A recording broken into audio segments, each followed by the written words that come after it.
Chapter 458. During this period of time, Yu Qianzhou, who had caused a storm in the Chinese cultivation world, had disappeared. He had disappeared completely. He had left without a trace. Ever since he left the Wuxia Cultivation Alliance, the Daluo sect decided to fight him to the death because they couldn't allow such an enemy to grow. It was too dangerous. Therefore, they sent many people to search openly and secretly, but they couldn't find a trace of him. Someone commented, "He came and left quietly. He didn't take anything with him and only left a bunch of enemies." No matter what others said, in a room in the Myriad Fragrance Garden on Fuxian Island, Yu Qianzhou was sleeping soundly while hugging a soft and tender body.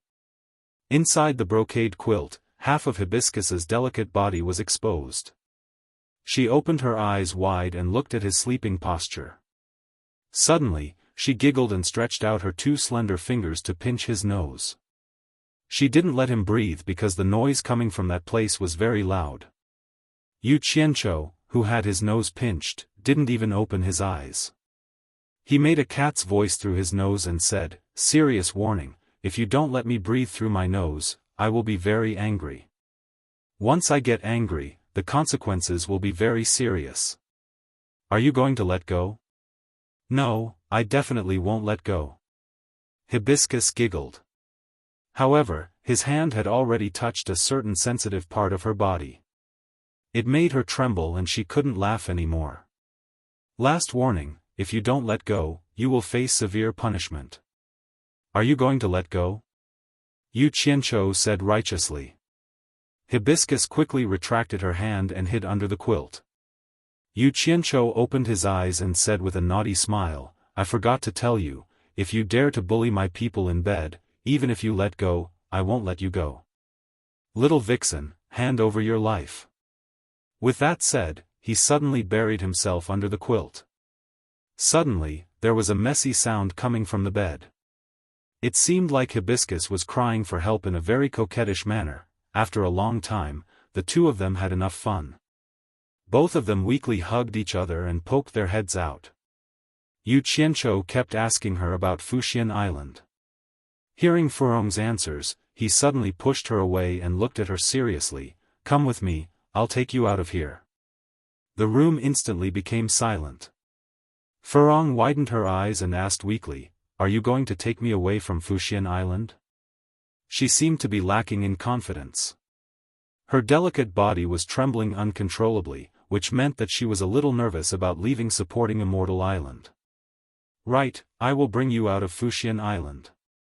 It is time for you to go out and have a walk. This broken island shouldn't trap you for the rest of your life."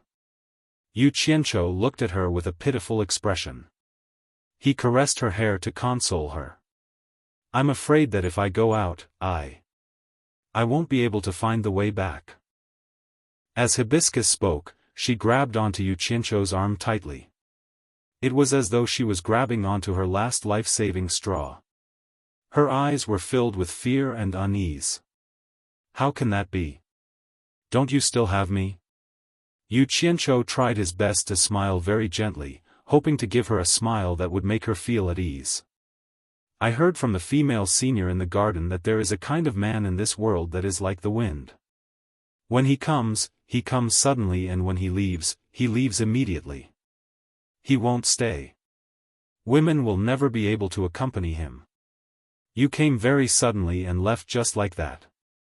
Could you be that man who is like the wind?" The more Hibiscus spoke, the softer her voice became. She didn't dare to look at him directly. She was afraid that he would be unhappy because of what she said. There is such a flashy saying. Damn, which slut said that?" Yu Qianzhou said in astonishment. He looked at Hibiscus, who seemed to have done something wrong. He placed his hand on her smooth and soft waist and shook it. "Look at me." Hibiscus looked at him in confusion.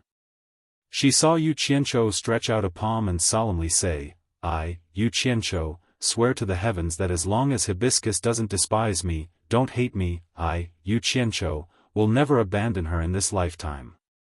I will never let her get lost." After swearing, Hibiscus's eyes instantly brightened. They were filled with indescribable joy. She suddenly hugged him fiercely like an octopus. She nodded repeatedly and said, "I will never despise you, never hate you. I'll go with you." Cough cough, smelly woman, you're strangling me to death. Quickly let go. I'm willing. I'll strangle you to death. I'll strangle you, smelly man. Just as Hibiscus's coquettish words finished, a slap landed on her butt. Hibiscus immediately retaliated strongly. The bed became a mess again. The blankets couldn't cover her anymore. TSK TSK. That was like the radiance of spring. All right, all right. Stop fighting, stop fighting. I admit defeat. After a long time, Yu Qianzhou grabbed Hibiscus's hands and said with a bitter smile. Not to mention that this seemingly frail woman had a peerless weapon in her possession, this was the first time he discovered that she actually had such exuberant energy.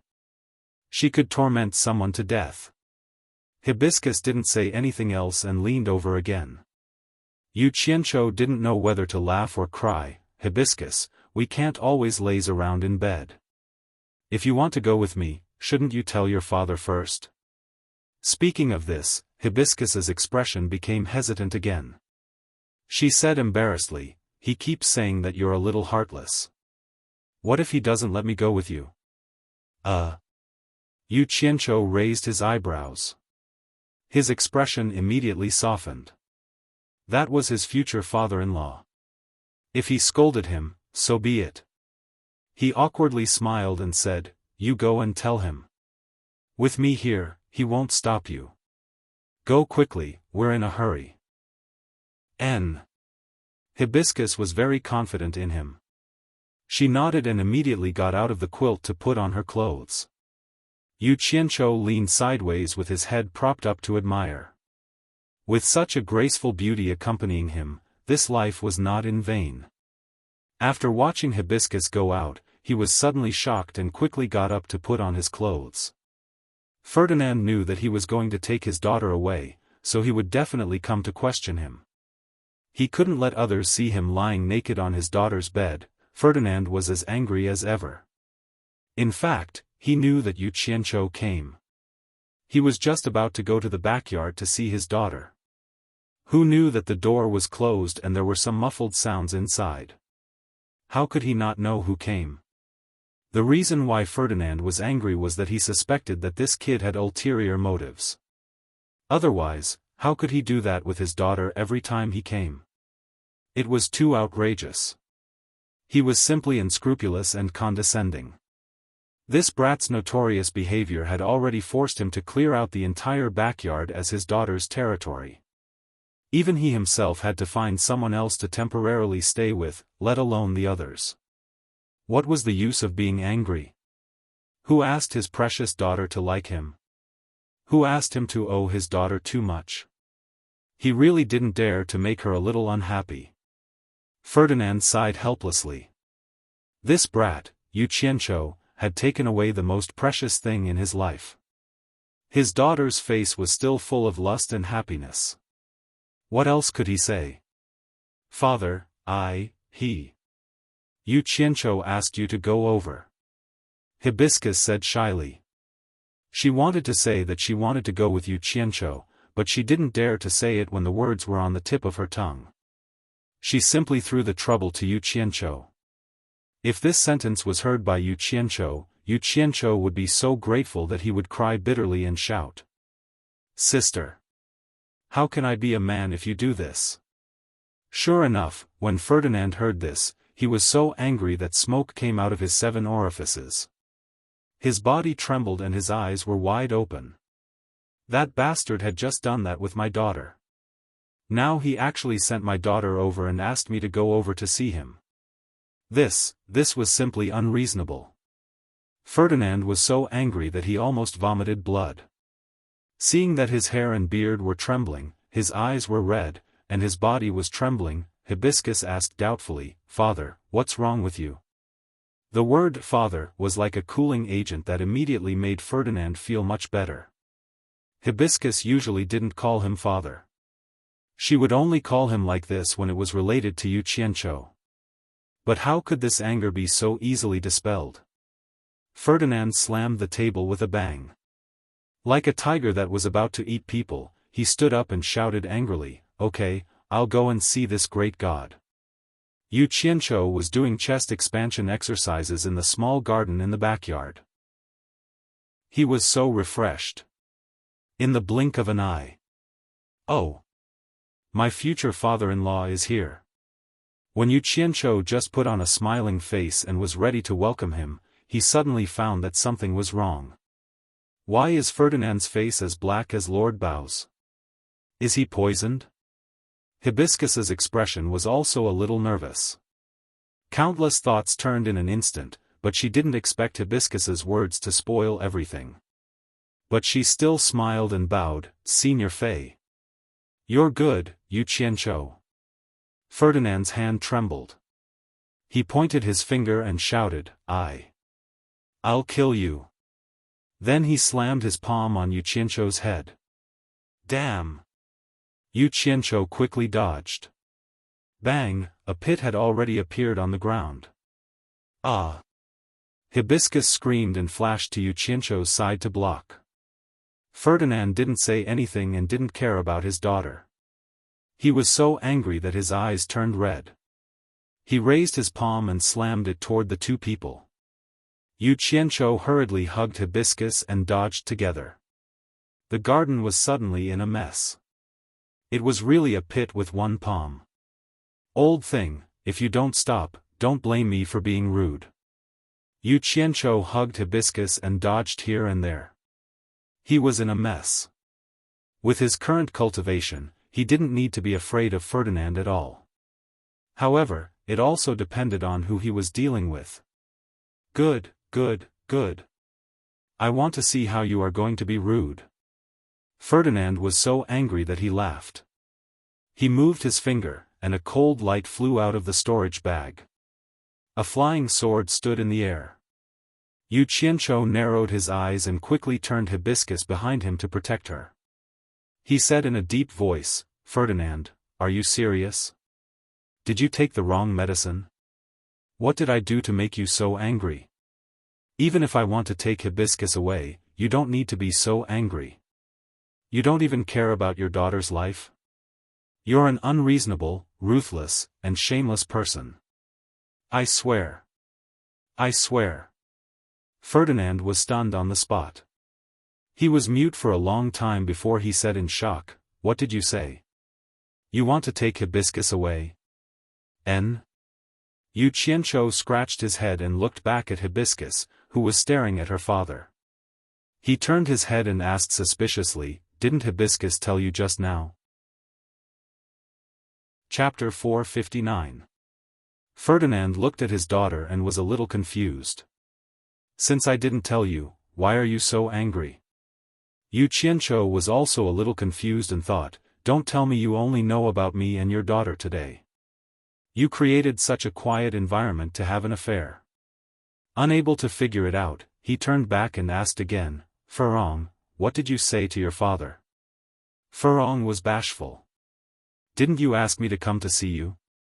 Ferdinand asked, and the flying sword had been taken back. What are you talking about? If I want to see you, I should go to see you. How can I ask you to come over?" Yu Qianzhou was stunned and thought, "I am not that thick-skinned. I just did it with your daughter and then immediately asked you to come to see me. Isn't this insulting?" The two men's eyes returned to Furong again. Yu Qianzhou asked suspiciously, "Didn't you tell your father about this?" "I called my father." "You should tell him." Furong pulled his sleeve. The two men immediately looked at each other and understood a little. It turned out that this girl's inappropriate words almost caused the father-in-law and son-in-law to fight desperately, but they still didn't know what was going on. Yu Qianzhou coughed twice and held Furong's hand awkwardly. He said to Ferdinand, "Senior Ferdinand, let's forget about this. Let's get back to business." Ferdinand also coughed twice and threw the flying sword into the storage bag. He said with a somewhat unnatural expression, "Well, let's talk business." He thought, I have misunderstood this kid, but it doesn't matter. I have given you my daughter. It doesn't matter if I misunderstand you. I came this time to take Furong away. I hope Senior Ferdinand can help me. Yu Qianzhou said respectfully. Ferdinand's expression also became solemn. He frowned deeply and said, "It's not that I don't want you to take Furong away, but do you know your current situation? There is no possibility of mediation between you and Daluo sect now. It has reached the point where you can't coexist with each other. Do you think it's safe to take Furong with you?" "Humph." Yu Qianzhou sneered. "Daluo sect? Let them jump around for now. Sooner or later, I will remove their names from the cultivation world. You don't have to worry about this. If I can't guarantee Furong's safety, I won't take her away." Remove the Daluo sect from the cultivation world? Ferdinand was speechless. Even Fu Xian Island did not dare to say such words. He shook his head and sighed, young and frivolous. Do you really think that a sect that has stood in the cultivation world for thousands of years is really that simple?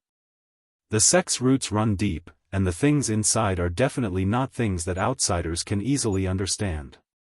Those old monsters who became famous many years ago, although they no longer appear, who dares to say that they are already dead? No matter how deep the roots are, I will still uproot them. Yu Qianzhou narrowed his eyes and smiled, "Senior Fei, don't worry. There won't be any danger for Furong to follow me. I'm prepared to bring her to travel around and let her gain some experience. Staying on Fuxian Island for the rest of her life isn't a solution." As he spoke, he gently held Furong in his arms with a face full of pity. Furong nodded at her father seriously, her eyes begging for her father's consent. Ferdinand's heart instantly softened. He shook his head and sighed. "Fine, fine. As long as you treat my daughter well, I don't care about anything else. But I'll say this first. If you let anything happen to Furong, I'll make you pay even if I have to sacrifice this old life of mine. Senior Fei, I won't say anything unnecessary. I'll take your daughter away today, and I'll give you a promise." Yu Qianzhou said with a solemn expression, "I'll protect Furong with all my heart for the rest of her life. I won't bully her, and no one else can bully her either. Whoever dares to touch her will have to die." Furong, who was in his arms, immediately let out a whimper and hugged his waist tightly. "Good, good, good." Ferdinand nodded repeatedly and asked with great relief, "Where are you going to take Furong to travel?" "If I have time, I'll go see you guys." Yu Qianzhou looked at Furong lovingly and said, "I'll take her to travel around the countries and let her see the customs of the foreign lands. I hope Senior Fei can keep this a secret for me." "Okay." What did you say?" Ferdinand laughed halfway and suddenly choked on his throat. He said in exasperation, "Going to a foreign country? Are you crazy? You killed a few foreign cultivators in the 100 Flowers Valley, and the Yen father and son have enmity with you. You're courting death by going there. Senior Fei." Yu Qianzhou shouted loudly and then said with a smile, "Please leave Furong to me with peace of mind." He lowered his head and asked Furong, "Are you afraid?" Furong shook her head. Her eyes flickered as she looked at Ferdinand, still looking pitiful and pleading. Ferdinand opened his mouth for a while and finally stomped his feet heavily. Sigh. "You guys. What do you want me to say?" "Furong, let's say goodbye to your father." Yu Qianzhou pulled Furong away and the two of them faced Ferdinand side by side and bowed deeply. Yu Qianzhou said with a smile, "Senior Fei, please take care of yourself. I'll bring Furong back to see you in the future." "You guys." Ferdinand was speechless looking at the two of them. Yu Qianzhou pulled Furong into his arms again and said with a light smile, "Close your eyes. Don't open them until I say something." Furong heavily nodded her head and subconsciously held him tightly. She also closed her eyes tightly. She knew that Yu Qianqiu was about to use that shadowless and traceless magic technique. Yu Qianqiu smiled faintly and could not help but kiss her smooth forehead gently. Then, the two of them suddenly disappeared on the spot. Ferdinand's eyes widened as he realized something very strange. He looked around and released his divine sense to search around, but there was no sign of anyone. Even an expert at the final stage of the tribulation stage could not teleport with a person. Ferdinand stood in the garden for a long time. Did his daughter just leave him like this? Then, he let out a sigh of relief. Since Yu Qianqiu had such remarkable power, it should not be a problem for him to protect himself with Furong when he encountered danger. No wonder he was so confident. No wonder old ancestor Qing Nu could not catch him back then. Although Furong was the daughter of the principal elder of Wanfen Garden, she rarely met anyone in the entire Fuxian island. Her disappearance would probably not be noticed or cared by anyone in the entire Fuxian island. Of course, Ferdinand, who was in a daze at the moment, was full of disappointment as if someone had cut out a piece of flesh from his heart. Yu Qianqiu teleported to a secret place in Utopia with Hibiscus. After settling down for a while, they disappeared again. When they reappeared, they were already in an empty military camp, and there were endless sounds of large-scale people training and killing outside. Yu Qianqiu looked at Furong, who was hugging him tightly in his arms, and a smirk appeared on his face. He broke free from her and stood at the side. Furong's face was immediately filled with uneasiness. She stood at the same place and did not dare to move. Her hands were touching everywhere, but her eyes were closed tightly. It was obvious that she listened to Yu Qianqiu's instructions and did not dare to open her eyes out of fear. Yu Qianqiu did not dare to scare her, so he quickly said, "All right, open your eyes." The first thing Furong did when she opened her eyes was not to look at the surrounding environment, but to quickly walk over and grab Yu Qianqiu's arm. Then, she widened her eyes and looked around. She asked with some uneasiness, "Where are we?" "Don't be afraid. This is a secular military camp. Let's go. I'll take you out to take a look." Yu Qianqiu held her hand and pulled her out of the tent. The sun was shining brightly outside, but dust was flying everywhere. The army was training non-stop. Bright armor, long spears, and steeds galloped forward. It was a grand and magnificent sight. Furong looked at all of this curiously. This was something she had never seen before. Yu Qianqiu was like a little pet as he pulled her around. She turned her head around, as if she could never get enough of seeing. A woman who had not been tainted by the secular world was like a fairy that had descended from the heavens in this military camp. She was so outstanding. In the cultivation world, any woman with a bit of aptitude would not have bad looks, let alone Furong, who was extremely beautiful. A group of men could not help but want to take a few more glances. However, the state pillar general was strict with his troops, and no one dared to be impudent during training. After walking one round, Yu Qianqiu brought Furong to the central tent. Shi Wenguang and his son, who were discussing military matters, were stunned when they saw Furong. They secretly praised in their hearts, "What a beautiful and delicate woman." Shi Wenguang asked with some doubt, "This young lady is?" "My woman." Yu Qianqiu smiled faintly, then turned to Shi Tian and said, "I'll have to trouble young general to find the old master who helped me change my appearance. I'll trouble him again. Mr. is too polite, I'll go right away."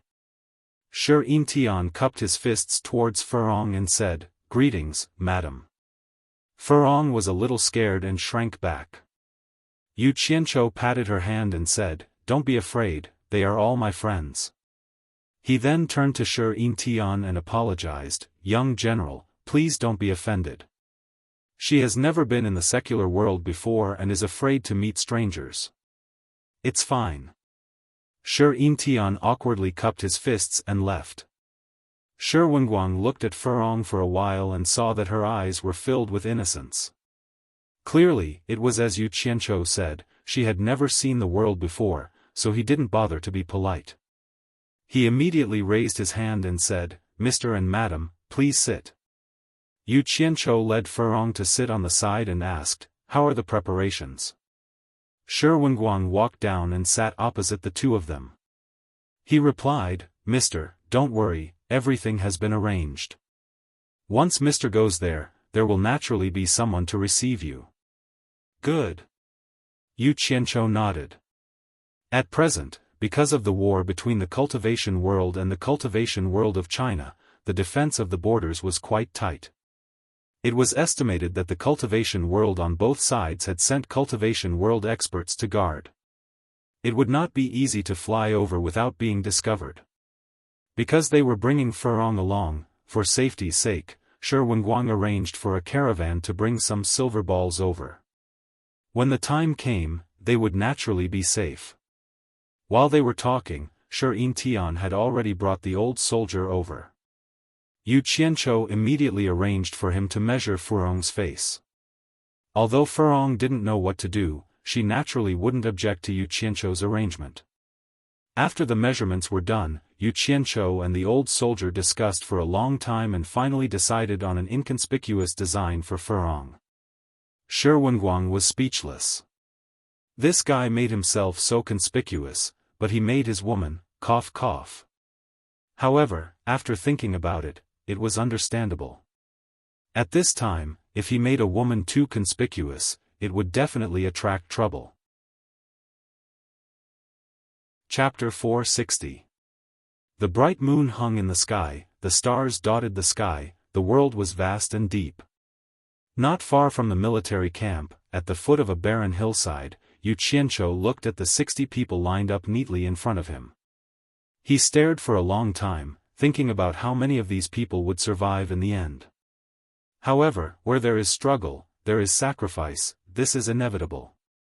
Hibiscus hid behind Yu Qianchou and quietly poked half of her head out, curiously sizing up this group of people. From the fact that this group of people flew close to the ground at high speed without any help, she could tell that they were all experts at the early stage of the crossing calamity realm. What made her most curious was that this group of experts seemed to be very respectful to Yu Qianchou. Yu Qianchou let go of Hibiscus's hand, walked in front of Gu Qingyun, and said with a smile, "I have always admired you, so I gave you a chance. I hope I did not misjudge you." Gu Qingyun slightly bowed, did not say anything.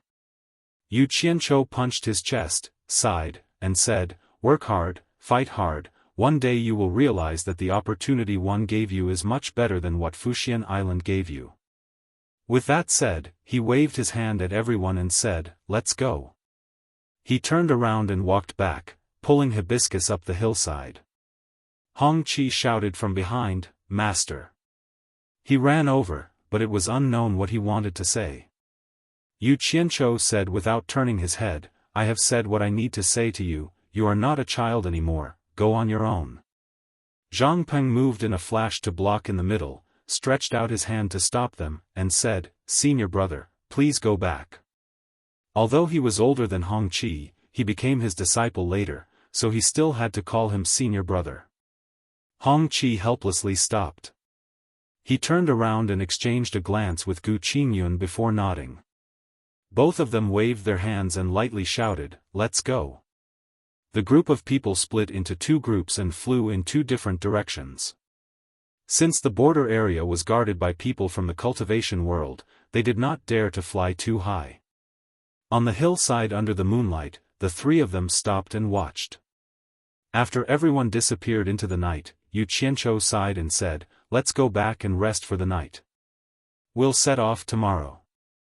Although he said he was resting, Yu Qianchou couldn't fall asleep no matter what. Shi Wenguang gave them a separate place to rest and surrounded it with a fence. Yu Qianchou was practicing the animal show in the fence, as if he was possessed. If he didn't rest, Furong wouldn't be able to. She moved a small military stool and sat under the tent. She supported her chin with her hands and watched curiously. Zhang Peng had been standing guard outside the tent all along, taking the initiative to guard his master. At this moment, he was silently watching his master's every move. In his memory, his master had been able to dissolve his attack with a single finger. Until now, he had never seen a second person who could do that, and he had always admired him endlessly. Therefore, he believed that what his master was practicing now was definitely not something simple, so he watched very carefully. The moonlight shone down on Yu Qianzhou. After practicing for a while inside the fence, he felt the inexplicable feeling of depression in his heart dissipate. He suddenly felt as if there was nothing between heaven and earth. His heart was as calm as still water, and only the scenes of the animal show kept flashing through his mind. The movements he practiced became smoother and smoother. Gradually, his movements became as smooth as floating clouds and flowing water, and a sense of beauty slowly appeared in his movements. This was the first time he found such a comfortable pleasure from practicing that animal show. When he spread his arms, it was as if he was a goshawk patrolling the blue dome of heaven, looking for prey. When he bent his fingers, it was as if he was a mantis that only needed to catch a cicada. That feeling was really wonderful. Ferrong, who was sitting on the stool, felt that his movements were getting better and better. On the other hand, Zhang Peng's expression gradually became serious. There was a thoughtful look in his eyes, indicating that he seemed to have noticed something. Gradually, there was a trace of surprise in his eyes, and he watched attentively without blinking, as if he was afraid of missing any details. Only when the first rays of dawn appeared, and the neighing of the warhorses became chaotic, did Yu Qianzhou wake up from his own world. He only felt that the meridians in his body were incomparably comfortable, and his whole body was also refreshed. After returning to the tent, he took off his sweaty clothes, and activated the water art. A clear stream enveloped him and washed him. Deyang Empire's territory was only a few tenths of the size of the Wuxia Empire, but it was one of the countries that had been at war with the Wuxia Empire for a long time. The capital of the empire was called Deyang City. Although it couldn't compare to the capital of Wuxia, it was still very prosperous. After all, it was still the capital of a country. On the bustling main street of the imperial capital, there was an inn called Welcome Inn. In the whole of Deyang City, it couldn't be considered a big inn. Fortunately, the price was fair, and business was booming. Today, after several groups of guests who wanted to stay in the inn entered, they all left in disappointment. There was no other reason, but the reason was that someone had booked the entire inn. The inn's backyard was clean and tidy, and it was empty for a group of guests who had suddenly arrived. This group of guests was none other than Yu Qianzhou and his two companions. This inn looked ordinary, but its background was not simple. It was a place that Shi Wenguang had planted here for a long time. The inn's owner was surnamed Sang, and he had long received news from Shi Wenguang. However, he didn't expect that just as he received the news and prepared, the people would arrive without a sound. It was simply unimaginable. However, he knew that there were some things that he shouldn't ask about. He only needed to cooperate with the people who had arrived. After Yu Qianzhou and his companions put on the human skin masks, their appearances had completely changed. Yu Qianzhou himself had long since become a handsome and dashing young master. Shi Wenguang didn't know where in the military camp he had found a folding fan for Yu Qianzhou. Ferrong, on the other hand, was in a worse state. She was thin to begin with, and her pale complexion made it seem as if she had been ill for a long time. Her appearance was also sloppy and ordinary, completely concealing her beauty. At this moment, in a room in the backyard, a box filled with jade archives was placed on a large table. Yu Qianzhou fanned himself with a folding fan, looking very narcissistic. He took out a jade archive, imbued it with his divine sense, and then reported the name of a country. Ferrong, who was sprawled in front of the table, took a pen and ticked off the corresponding country's name on the leather scroll. Baiwan Nation. After reporting this name, Yu Qianzhou was slightly taken aback. He recalled that Ze had mentioned this country before. It seemed that when Lan Feng, the second strongest expert in the world, resided in this country. He couldn't help but take a closer look. Only then did he realize that when Lan Feng was actually a member of the royal family. The royal family of Baiwan nation was surnamed Wen. Thus, he skimmed through the general situation of the Wen royal family and silently committed it to memory. When he reported Dian nation, he looked through it again. After all, he was now in the imperial city of Dian nation, so he had to understand a little bit more. Furong had already found the box. Seeing that Yu Qianzhou was reading attentively, she didn't disturb him. She bit the tip of her pen and waited quietly. The royal family of Dian nation is surnamed Zhao. Yu Qianzhou muttered. He put down the scroll in his hand and took out another jade archive to report. After spending the entire morning, the two of them finally went through all the jade archives. At the same time, Yu Qianzhou's mind was filled with many things. After putting the jade archives away, Yu Qianzhou asked, "See if there are any countries that haven't been ticked off." Furong eagerly hugged the cowhide scroll and easily found it. She pointed to the two countries at the top of the scroll and said, "The Wuxia Empire and the Tuan Empire." Yu Qianzhou leaned over to take a look. The Wuxia Empire was first, and the Tuan Empire was second. This list of countries was arranged according to the size of their territories. In other words, the Tuan Empire was the country with the largest territory among all the foreign countries. Yu Qianzhou tapped his finger on the Tuan Empire's name. He chuckled coldly and said, "I've been looking for a long time." "So it's you." Furong turned to look at him. She didn't know why he was looking for the Tuan Empire. Just then, someone outside suddenly said, "It's almost noon. I wonder what my esteemed guests would like to eat? Please let me know so that I can prepare in advance." "Is that Boss Sang?" Yu Qianzhou took the cowhide scroll from the table and tossed it into his storage pouch.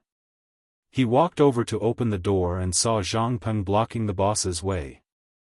Zhang Peng was a huge man to begin with. His block blocked the entire door. When he saw his master come out, he quickly moved to the side. Yu Qianzhou gently fanned himself. He looked at the amiable middle-aged man in front of him. No matter how he looked at him, he looked like a businessman. Who would have thought that he was a spy? Yu Qianzhou's smiling eyes revealed a sense of scrutiny. Occasionally, he would reveal a sharp and threatening glint. The aura of a superior was faintly discernible. It was as if he viewed human lives as nothing more than grass. Mortals were indeed nothing in his eyes. Boss Sang felt a chill run down his spine under his gaze. He thought to himself, "Oh my."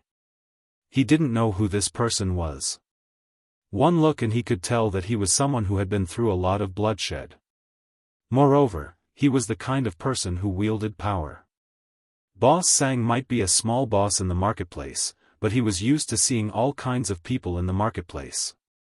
When it came to judging people, ordinary people couldn't compare to him. At the same time, he also knew that this person had an extraordinary background. Otherwise, he wouldn't have received a secret order so quickly. Moreover, the secret order was even stamped with the great general's personal seal. "Sir." Boss Sang nodded and bowed with a smile. Then, he quickly glanced at Zhang Peng.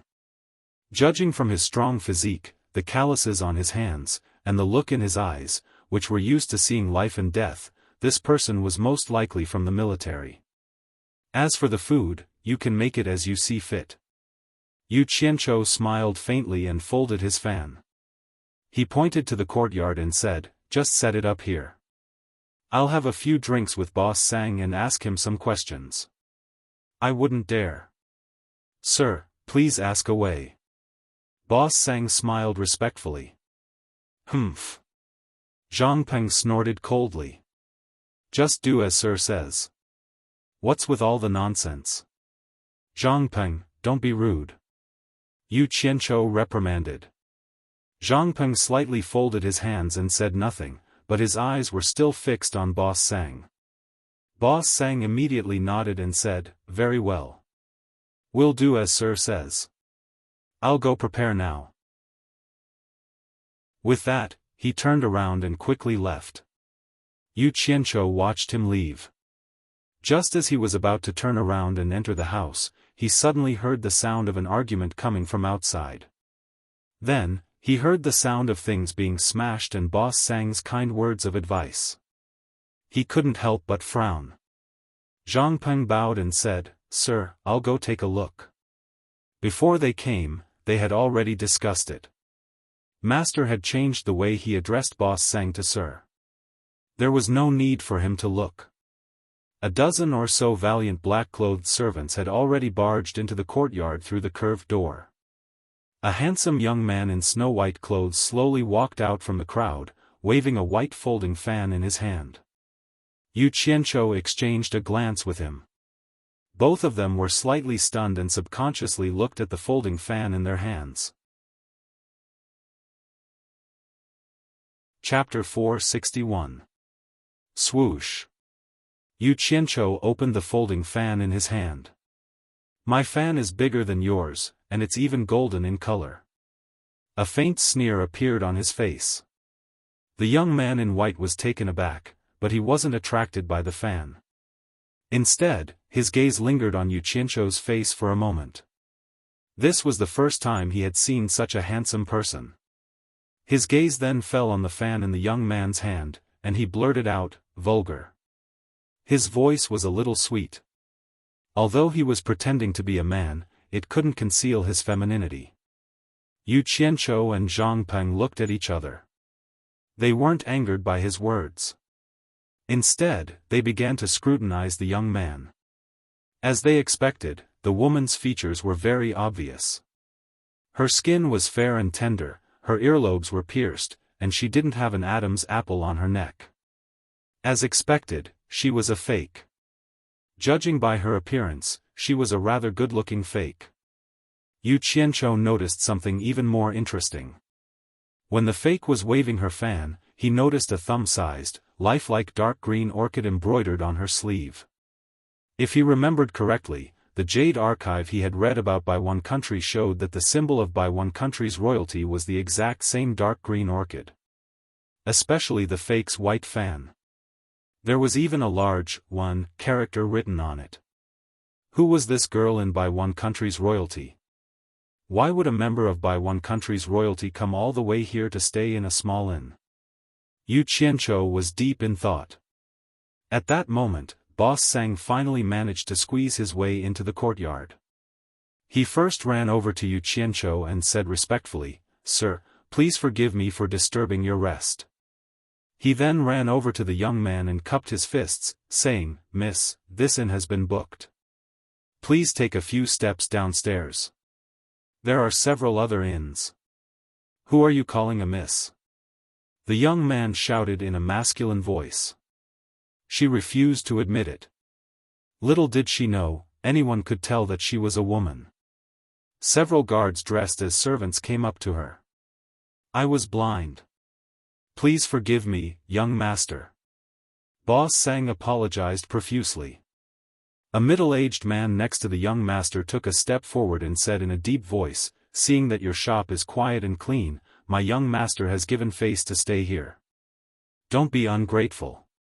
You have 15 minutes to clear out all the unrelated people. Otherwise, you can close your shop." Zhang Peng was infuriated when he heard this. He was just about to take a step when Yu Qianqiu stopped him with his fan. Yu Qianqiu raised his eyebrows.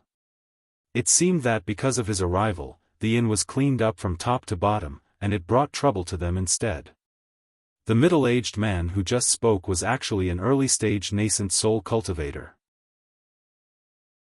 To be able to have a nascent soul cultivator as a guard, it seemed like this fake was undoubtedly a member of the royal family of by one country. Boss Sang helplessly apologized, "Esteemed guests, please don't make things difficult for me. This shop is open for business, and I've already accepted their money.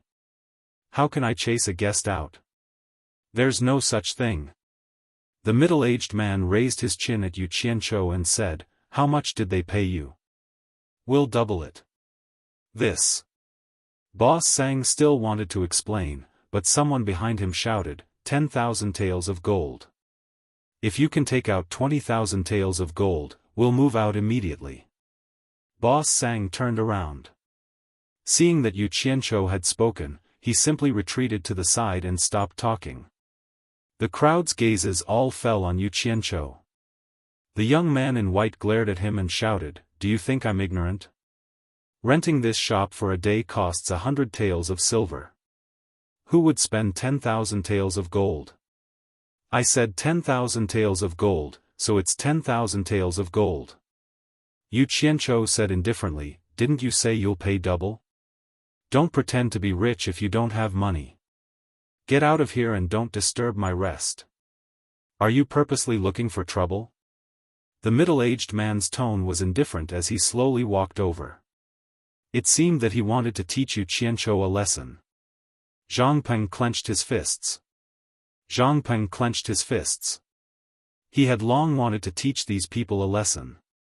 Yu Qianzhou gently folded his fan and said indifferently, "A mere early-stage nascent soul cultivator dares to behave atrociously in front of me? You're courting death." His words immediately caused the middle-aged man to stop in his tracks.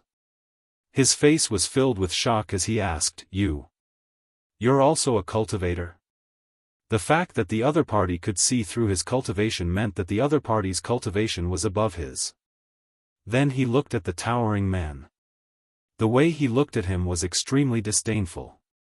It was obvious that the other party had seen through him as well. On the other hand, he couldn't even tell that these two were cultivators. It was obvious that their cultivation was much higher than his. "What? Do you have a problem with that?" Yu Qianzhou asked coldly. "Who are you? How dare you speak so arrogantly? Guards, open your mouth." The man in white robe angrily spoke in a bureaucratic tone. A few guards quickly rushed over. The middle-aged man spread his arms and shouted, "Stop! Back down!" The guards were obviously extremely afraid of him. After being shouted at, they quickly stopped and bowed before retreating. The man in white robe was slightly stunned. He didn't understand why the man was suddenly afraid. This man was not a cultivator. How could he know what it meant to see through the other party's cultivation? The middle-aged man quickly apologized to Yu Qianzhou, "Mister, please forgive us. Our young master is ignorant and has disturbed you. We will leave now." "You want to leave just like that after bullying me?" Yu Qianzhou asked indifferently. The middle-aged man turned around. His face was slightly angry as he said in a deep voice, "I can see that Mister's cultivation is profound. I will respect Mister. If Mister is aggressive, I will not be afraid of trouble. Once we start fighting, the experts in Dayong City will come immediately. At that time, I don't know who will be embarrassed." He was right. With Wen Lanfeng's status as the second in the cultivation world, few people in the world would dare to not give them face except for Bai Changchun. But coincidentally, they met Bai Changchun's disciple. This was called, enemies would not meet unless they were enemies. He. Interesting. Wen Lanfeng's disciples and grand disciples actually dare to threaten me. Yu Qianzhou sneered. His words left everyone at a loss, including the white-clothed young master. She obviously didn't know who the Wen Lanfeng that Yu Qianzhou spoke of was. Yu Qianzhou was secretly depressed. He thought, did I misjudge? The middle-aged man was stunned for a long time. He asked in a surprised voice, Mister, do you know our ancestor? Fortunately. Yu Qianzhou heaved a sigh of relief. Causing trouble here was indeed not a good idea. Although he wasn't afraid of anything, Shi Wenguang must have had a hard time setting up an ambush in an enemy nation. If he messed it up, then he would be letting Shi Wenguang down. He waved his fan disapprovingly and said, we haven't seen each other for many years, but we still have some friendship. I wonder if you can tell me your name so that I know which senior showed mercy to me. I can report this to my superiors when I return, the middle-aged man said respectfully with a shocked expression. He had already bowed so deeply that he was almost touching the ground. Although the person in front of him looked young, how could the cultivation world judge one's age by appearance? It wouldn't be too much of a problem if the other party was acquainted with the old ancestor, but the other party was actually saying that he was acquainted with the old ancestor. The old ancestor was already a deity transformation final stage cultivator, so those who were acquainted with him were most likely deity transformation final stage cultivators. When he thought that he might have offended a master in the soul formation stage, he couldn't help but break out in a cold sweat. He had indeed been a little careless with his words. If the other party wanted to kill them, they wouldn't even know how they died, let alone wait for help. Yu Qianzhou folded the fan in his hand and said sternly, "If it weren't for the fact that you're from the Wanbi Nation's Wen clan, none of you would be able to leave here today." Boss Sang narrowed his eyes and quickly swept his gaze over these people. So these people were from the royal family of Baiwan Nation. No wonder they were so arrogant. The white-robed man and his guards looked at each other. It turned out that the other party had already seen through their identities. The middle-aged man bowed again and said, "Thank you for showing mercy, senior. Thank you for showing mercy.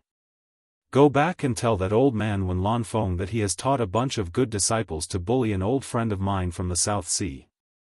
I'd like to see if he can still hide in Baiwan Nation. Tell old man Wen Lanfeng to personally come to the South Sea to apologize to me. Otherwise, don't blame me for tearing down Baiwan Nation's palace." Yu Qianzhou boasted shamelessly. These words were earth-shattering to the ears of everyone present. Although the white-robed man and his guards didn't know who this so-called Wen Lanfeng was, they knew they had offended someone they couldn't afford to offend. Otherwise, who would dare say something like tearing down Baiwan Nation's palace? They were all dumbfounded. Zhang Peng had always been a calm person, but when he heard these words, he was completely confused.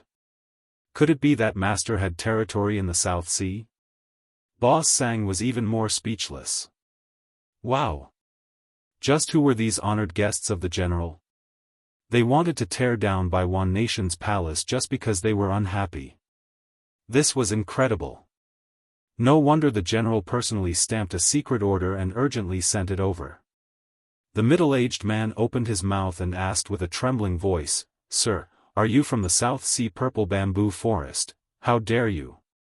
Don't say what you shouldn't say. Tell old man Wen Lanfeng, he will naturally know who I am." Yu Qianzhou reprimanded. "Yes, yes, yes." The middle-aged man answered repeatedly, cold sweat breaking out on his forehead.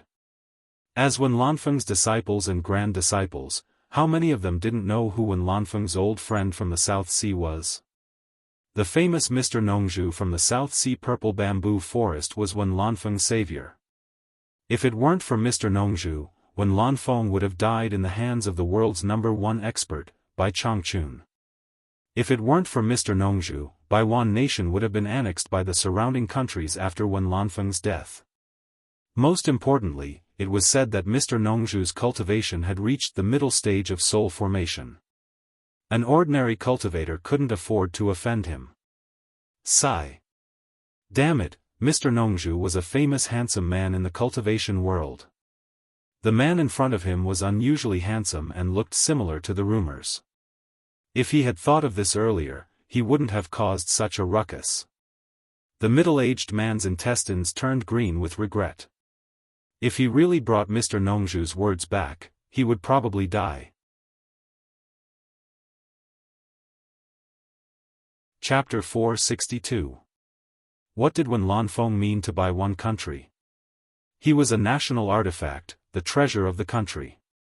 Although Wen Lanfeng had stopped meddling in secular affairs for a long time, as long as Wen Lanfeng was alive, Baiwan country would not decline. This was an undeniable fact. He had humiliated the savior of the country's great ancestor. Moreover, he was a middle-stage divine transformation expert. If he brought this back, he would be killed. Even His Majesty, the current emperor, would not be able to keep the little princess safe. The middle-aged man looked back at the white-robed man sadly. The most terrifying thing was that Mr. Nongzhu wanted the great ancestor to go to the South Sea to apologize. This. Who in the entire royal family would dare to disturb the great ancestor's meditation, let alone the fact that he could not see the great ancestor? To say the least, even if someone could see the great ancestor, who would dare to ask the great ancestor to go to the South Sea to apologize? There was no one in the entire Baiwan country who would dare to do so. But if they did not do so, Mr. Nongzhu would tear down the palace of Baiwan country. Apart from the great ancestor, who in Baiwan country could stop Mr. Nongzhu, who was famous in the cultivation world? Once the great ancestor was alarmed, the consequences would be unimaginable. No matter how he thought about it, it was a dead end. The middle-aged man's face was ashen. He was so scared that he broke out in a cold sweat. He stood still like a wooden chicken. "Uncle Bai, who is he?" The white-robed man walked over, trembling with fear. He glanced at Yu Qianzhou and asked cautiously. He. How dare you say I'm vulgar?" Yu Qianzhou glanced at him and waved the big fan in his hand. He had the demeanor of an expert. "Shut up. Kneel." The middle-aged man shouted at the white-robed man. Then he knelt down in front of Yu Qianzhou and pleaded, "Please spare our lives for the sake of our great ancestor. I will be very grateful." The white-robed man looked incredulous when he saw the middle-aged man kneeling down. He was stunned for a moment and then knelt down obediently. When these two people knelt down, the dozen or so guards behind them didn't dare to continue standing. With a "hua" sound, they all knelt down. Boss Sang was even more shocked now. He could tell that this group of people was undoubtedly the royal family of Baiwan nation. This lady dressed as a man might even be a princess of Baiwan nation. Now, just because of a few words from this gentleman, all of them actually knelt down and asked for forgiveness. Southern Sea Purple Bamboo Forest. What kind of place is this?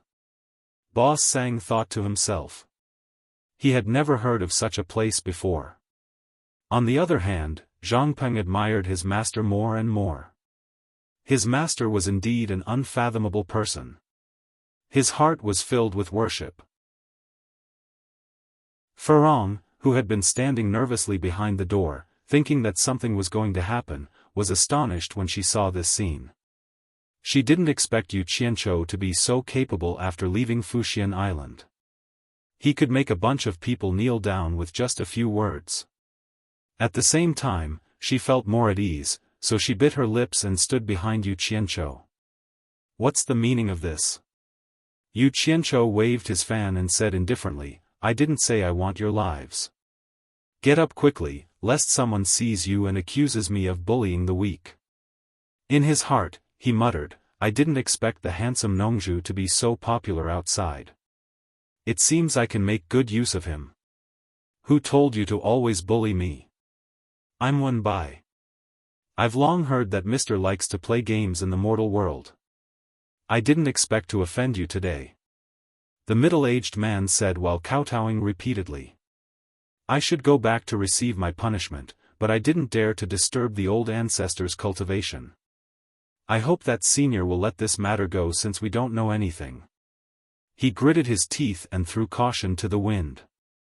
Instead of going back to receive his death, he might as well pluck up his courage and try.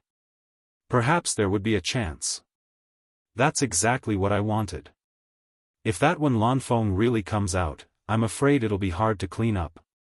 Yu Qianzhou raised his brows and turned to look at Furong. He asked softly, Did I scare you?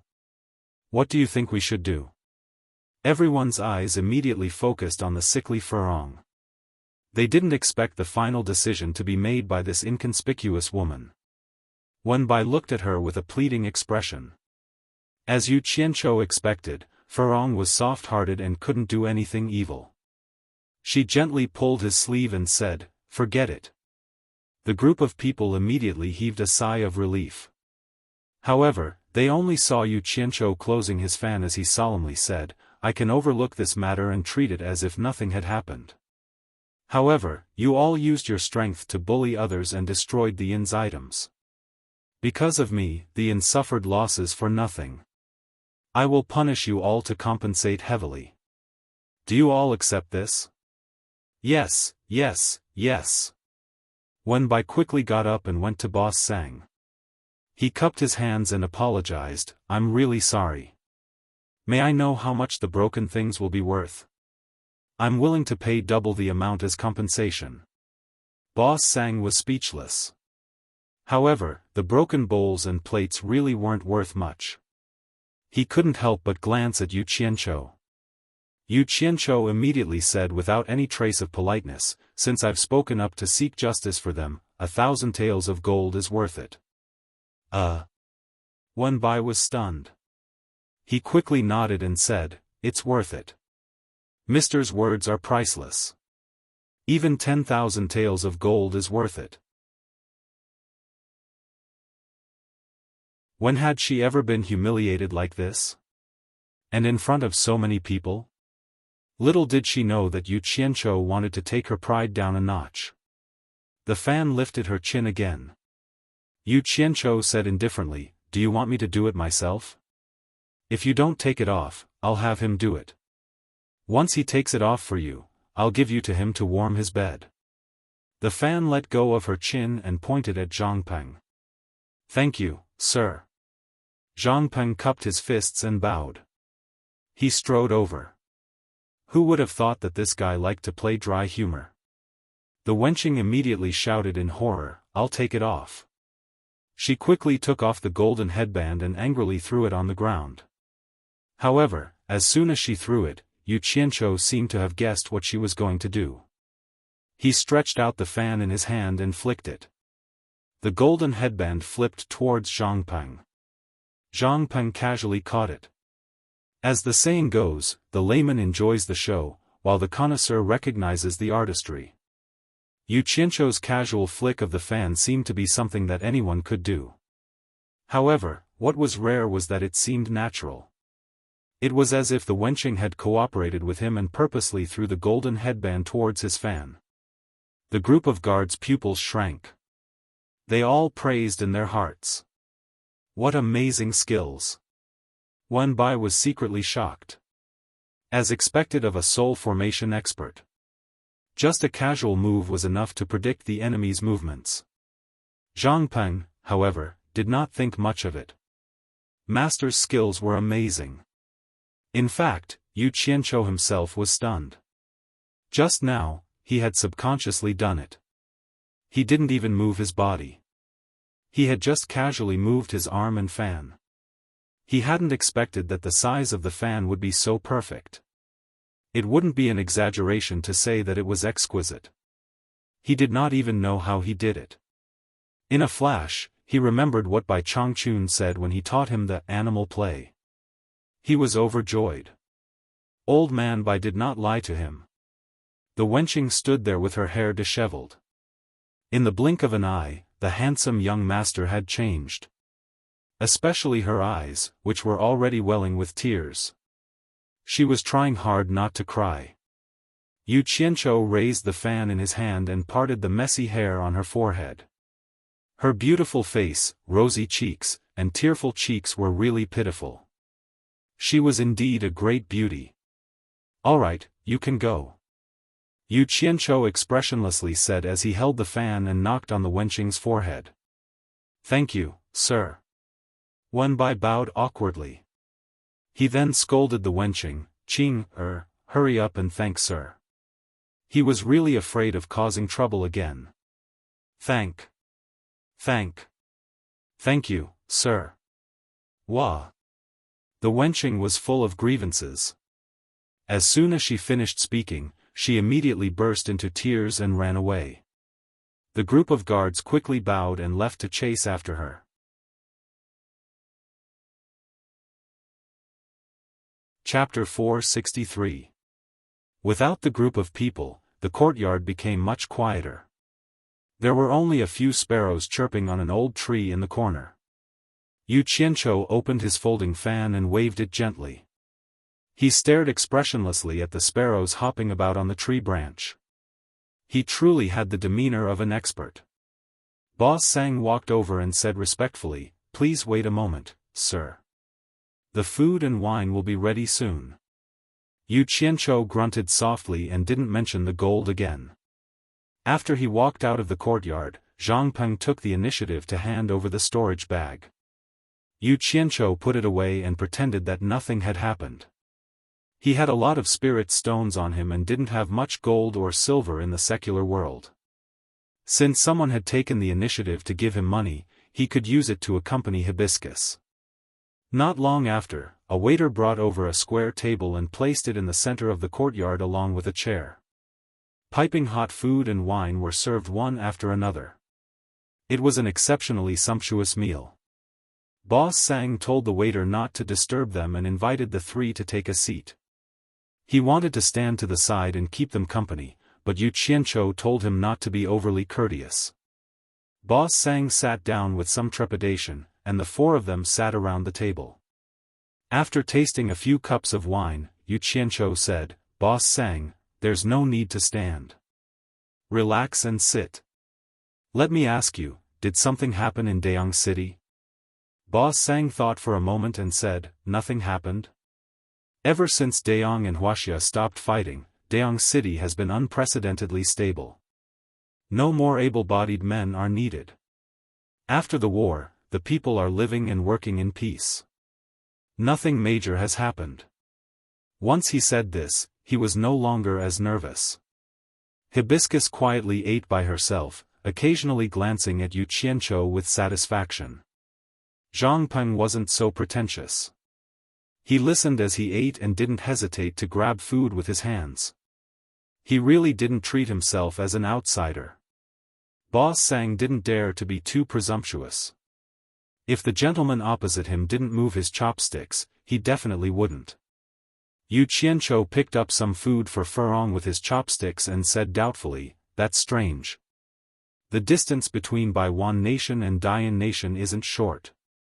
The princess of Baiwan Nation disguised herself as a man and came all the way here with her guards. Did she come here just to have fun?" "Sir, now that you mention it, I do recall something. I wonder if it has anything to do with this." Boss Sang nodded slightly. "Feel free to speak your mind." Yu Qianzhou smiled. 3 days later, the beloved daughter of His Majesty the Emperor of the Dayang Kingdom, 3rd Princess Zhao Chunxiang, will compete in martial arts to find a husband. During this period of time, many nobles from various countries have arrived. I wonder if the arrival of Baiwan Nation's princess has anything to do with this matter? Boss Sang said. Could it be that this girl wants to disguise herself as a man and become the prince consort? Yu Qianzhou was stunned. He didn't think that it was possible. After all, this wasn't a movie. He asked again, why is the dignified princess of Dayan Kingdom looking for a husband? Could it be that the emperor of Dayan Kingdom can't find a good husband for her? This princess Zhao Chunxiang is a widow who has yet to marry. At this point, Boss Sang said with some pride, her husband was originally a general. Unfortunately, he was unlucky. Just a few days before the wedding, he was killed by a valiant general from Wuxia during the last battle. Zhang Peng, who was chewing on a lamb leg, was slightly stunned. He interrupted, then the third princess's husband is called Chu Xiong? Yes. Boss Sang slapped the table with some excitement and said, he is indeed called Chu Xiong. That fellow is considered a valiant general in the Dayang Kingdom. Unfortunately, he ran into our great general's #1 valiant general. The last sentence was said in a very low tone, clearly afraid that outsiders would hear. Yu Qianzhou looked at Zhang Peng and asked suspiciously, what? You know Chu Xiong? Zhang Peng put down the lamb leg in his hand and said with a mischievous smile, Sir, you may not know this, but when we fought against the Dayang Kingdom, I was the vanguard. The last battle was also fought by me. Chu Xiong was also killed by me when I fought him. Oh. Then you have to take responsibility for the widow. Yu Qianzhou raised his wine cup and teased. Zhang Peng laughed mischievously, I haven't married her yet. As long as she is willing, I will accompany her at any time. I am not even afraid of her man, so why would I be afraid of her? The two of them were having some fun and joking. Boss Sang's face was full of shock as he said, Zhangpeng? Zhangpeng? Ah. I should have guessed long ago. You are the #1 general under the great general, General Zhangpeng. But, didn't you violate military discipline and be beheaded by the great general? Zhangpeng looked at Yu Qianzhou and nodded with a smile. I was supposed to be beheaded to uphold military discipline, but I just so happened to run into Sir. Sir, you saved me from my blade. Boss Sang, it is enough for you to know this. Don't tell anyone else. I wouldn't dare, I wouldn't dare. When I heard the news of the general's beheading, I didn't know how long I had been heartbroken. Now that I know that the general is still alive, I won't tell anyone, I won't tell anyone. Boss Sang was pleasantly surprised. It was obvious that these spies placed in enemy countries by the army were very respectful towards their homeland and the brave generals in the army. Zhangpeng waved his hand and said, Don't call me general. I have followed Sir for many years and have long since stopped calling me that. Boss Sang repeatedly agreed. Zhangpeng, do you want to meet the widow princess? Yu Qianzhou suddenly asked with a smile. Although Hibiscus had little contact with the outside world, she could still understand what they were saying. At this moment, she was chewing on some vegetables and staring unblinkingly at Zhangpeng. Zhangpeng's mind was a little muddled. He was stunned for a long time and hesitantly said, Sir, do you want me to have a martial arts competition to select the emperor's son-in-law? Boss Sang's mouth went round in a circle.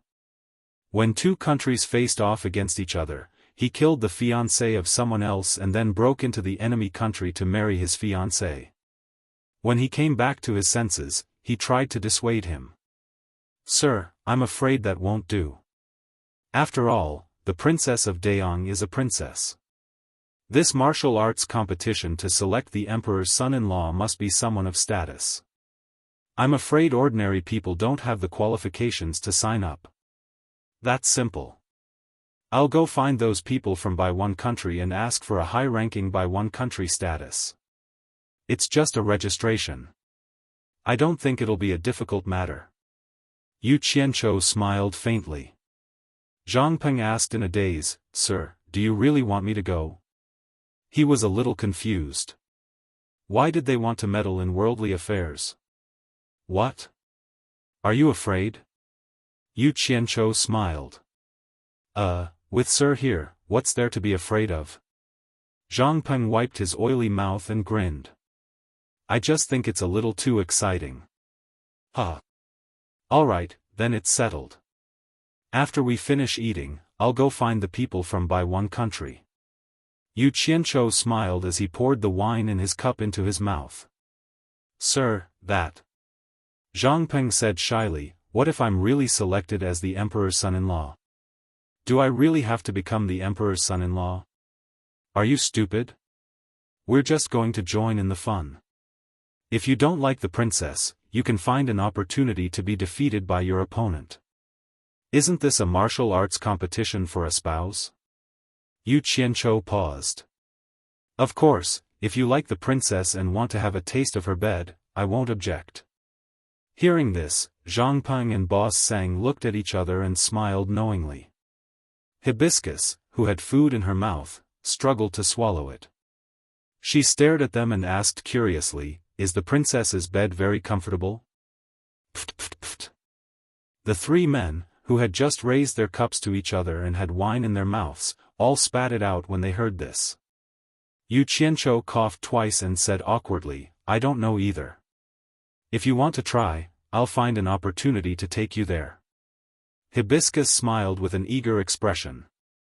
Yu Qianzhou hurriedly picked food for her and stuffed her mouth so that she wouldn't say anything scary. He had a reason for asking Zhangpeng to compete for the emperor's son-in-law. For a long time, the Wuxia cultivation world had a sense of seclusion. Basically, they didn't have any contact with the foreign cultivation world. They knew very little about the foreign cultivation world, almost nothing at all. Right now, He urgently needed to find an entry point to the cultivation world so that he could gather some information. It would be best if he could open up a path. It seemed that the cultivation world of the various countries here had a close relationship with the royal family. Letting Zhang Peng participate in the martial arts competition to select the emperor's son-in-law was a good opportunity to make contact with the cultivation world of the various countries. The western suburbs of Daong City were where the embassies of the various countries that had diplomatic relations with Daong Nation were located. Baiwan Nation's embassy was naturally located here as well. It wasn't small, and it was a very grand and imposing mansion. In fact, the embassies of the various countries were built in an imposing manner. The purpose was none other than to show their country's powerful image. The dozen or so guards standing guard in front of Baiwan Nation's embassy suddenly saw a man with disheveled hair rushing over. They were about to shout at him to retreat with their weapons. However, when they saw the group of people behind the man, they immediately moved aside, allowing the man with disheveled hair to run in while wailing loudly. Soon after, the group of people followed him in. The man who was wailing loudly was naturally the hipster who had been greatly humiliated. After he ran in, the servants and the envoys who came and went were at a loss of what to do. The hipster directly rushed into the main hall, whose doors were wide open. When he saw a middle-aged man with a dignified aura sitting upright and talking to someone beside him, he immediately burst into tears. Uncle Wang, I've been bullied. You have to help me. Wah! He was crying his heart out. The group of people in the hall were startled by the man with disheveled hair. When they heard who it was, they were all stunned. The dignified middle-aged man jumped to his feet. When he saw the hipster's disheveled appearance, his expression darkened. What on earth is going on? The group of people also stood up with sullen expressions. How could the dignified princess of Baiwan Nation be bullied? Especially in a foreign country, this was simply an insult to the country's image. The hipster with disheveled hair wiped away his tears. He turned around and pointed at Wenbai, who was outside, and cried. Ask him. Once the dozen or so guards arrived at the entrance of the main hall, they immediately scattered to the sides. This was not a place they could enter casually. Wenbai walked in and cupped his hands at the man above him. The man also cupped his hands in return. Brother Wenbai, what on earth is going on?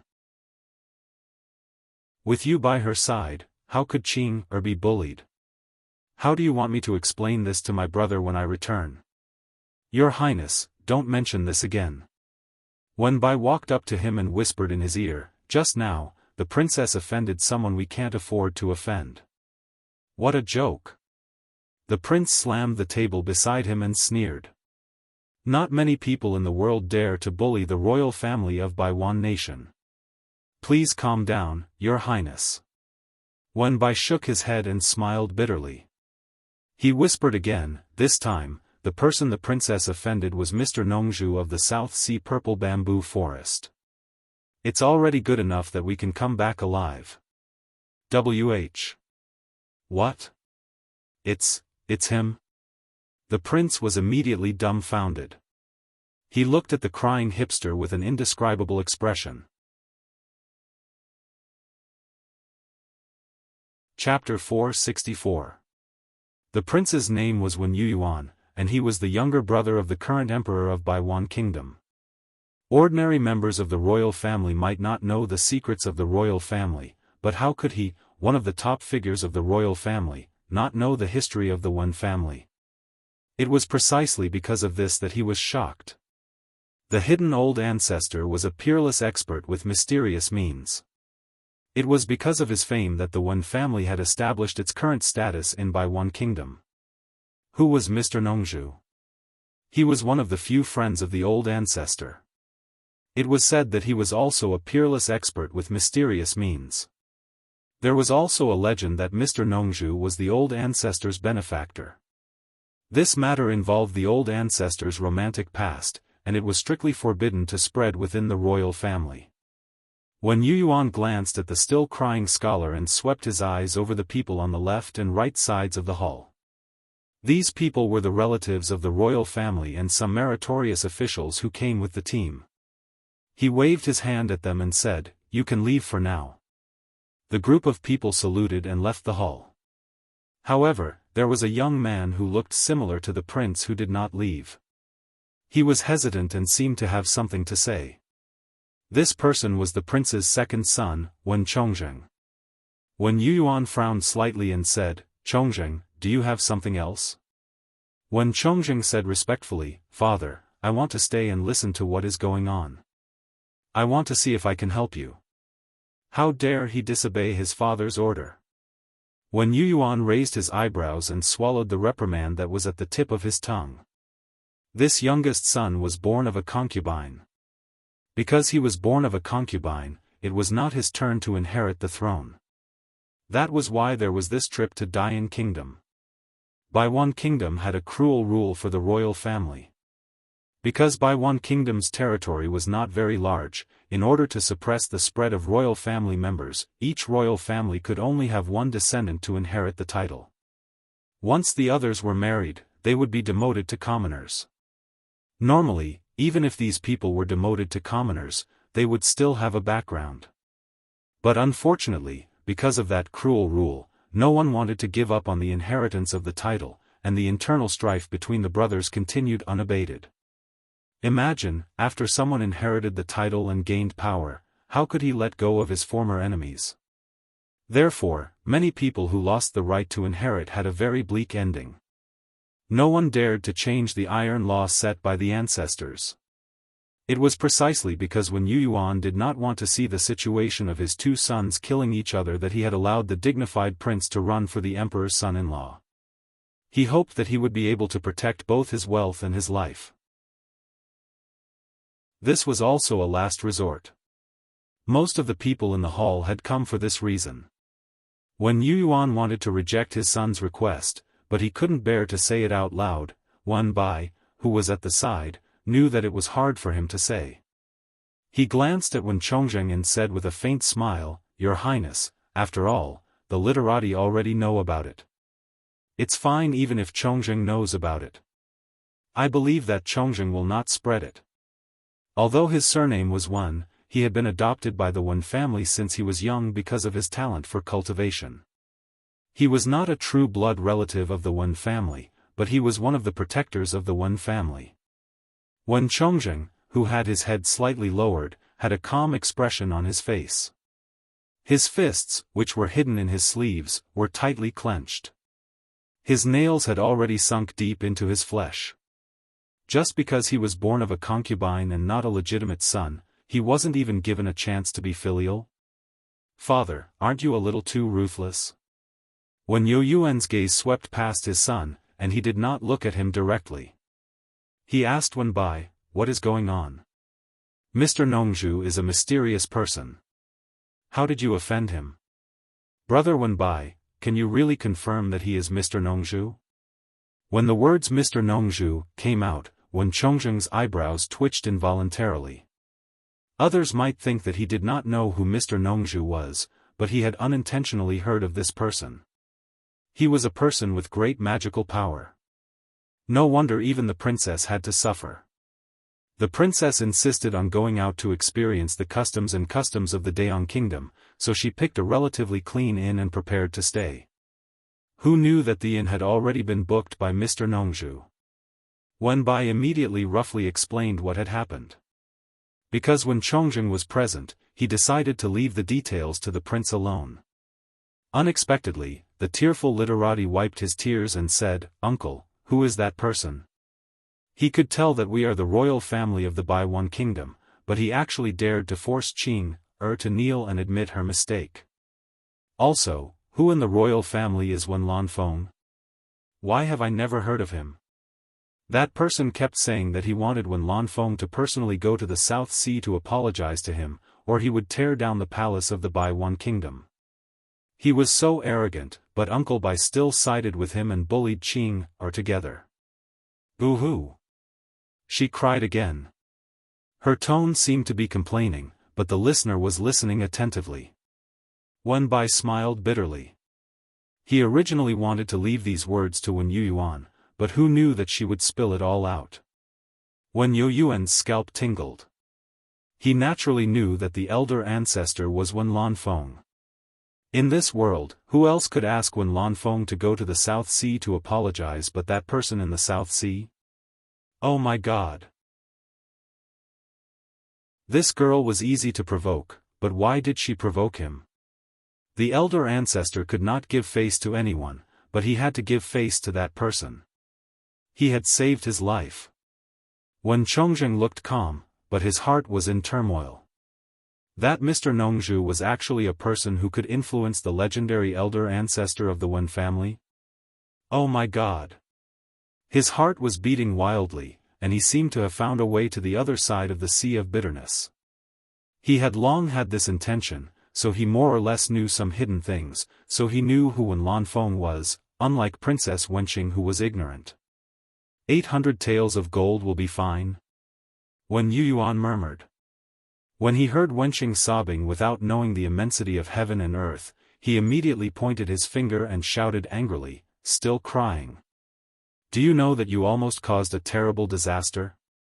If something happens, even your father will be implicated, and no one can save you. The sobbing stopped, and Wenqing's mouth opened. Her hair was disheveled, and she stood there pitifully, not daring to cry anymore. It was the first time she had seen Uncle Wang so angry at her. When she heard that even her father might be implicated, she finally believed that she had really provoked someone she could not afford to offend.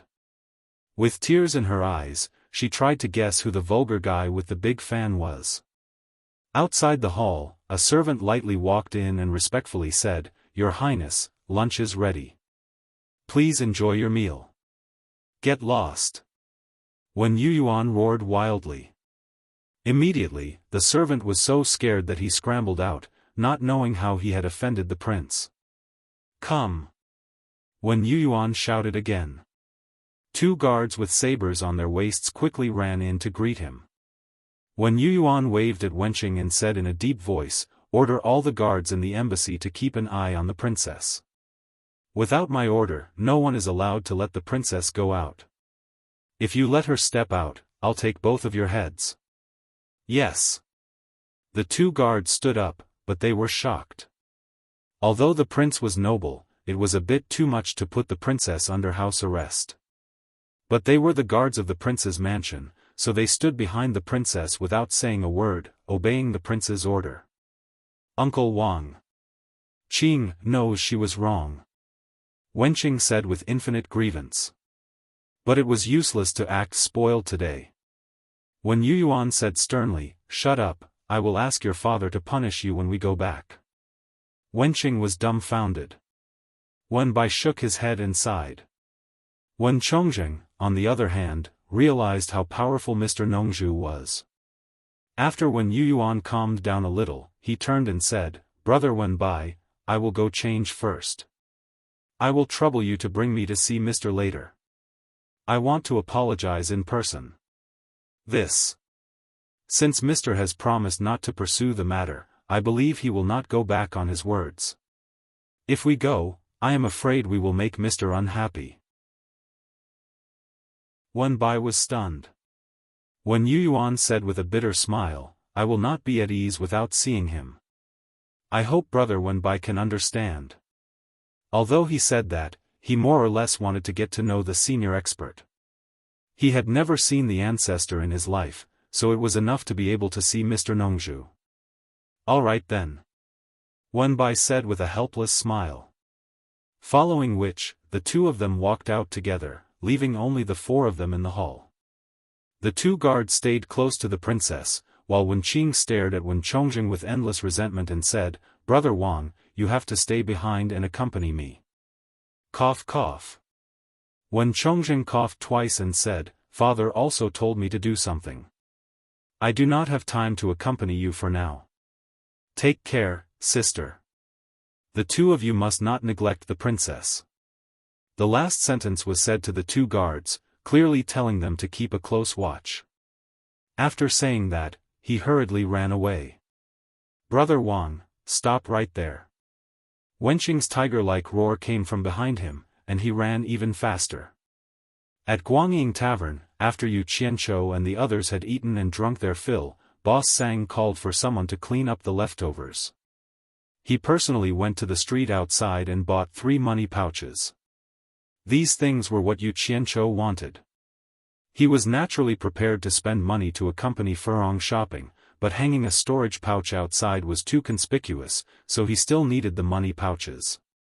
Boss Sang had just returned to the entrance of Guangying Tavern with the 3 money pouches when he came face to face with 4 people. One of them was the person who had previously compensated Mr. Nongzhu. Although he did not understand why they had come again, he still nodded and smiled in greeting. Wen Bai glanced at the 3 money pouches in Boss Sang's hands and immediately understood. He cupped his hands and said with a smile, "Boss, we meet again. Is that Mr. still in the tavern?" Boss Sang quickly looked them up and down, then returned the greeting and asked, "What business do you have with Mr. Nongzhu?" When Yu Yuan, who was standing to the side, cupped his hands and said with a smile, "This humble one has come to apologize to Mr. Nongzhu because of my niece's recklessness. I'll have to trouble Boss Sang to inform him." As he spoke, he slightly waved his hand behind him. A guard took out a shining white ingot of silver and stuffed it into Boss Sang's hands.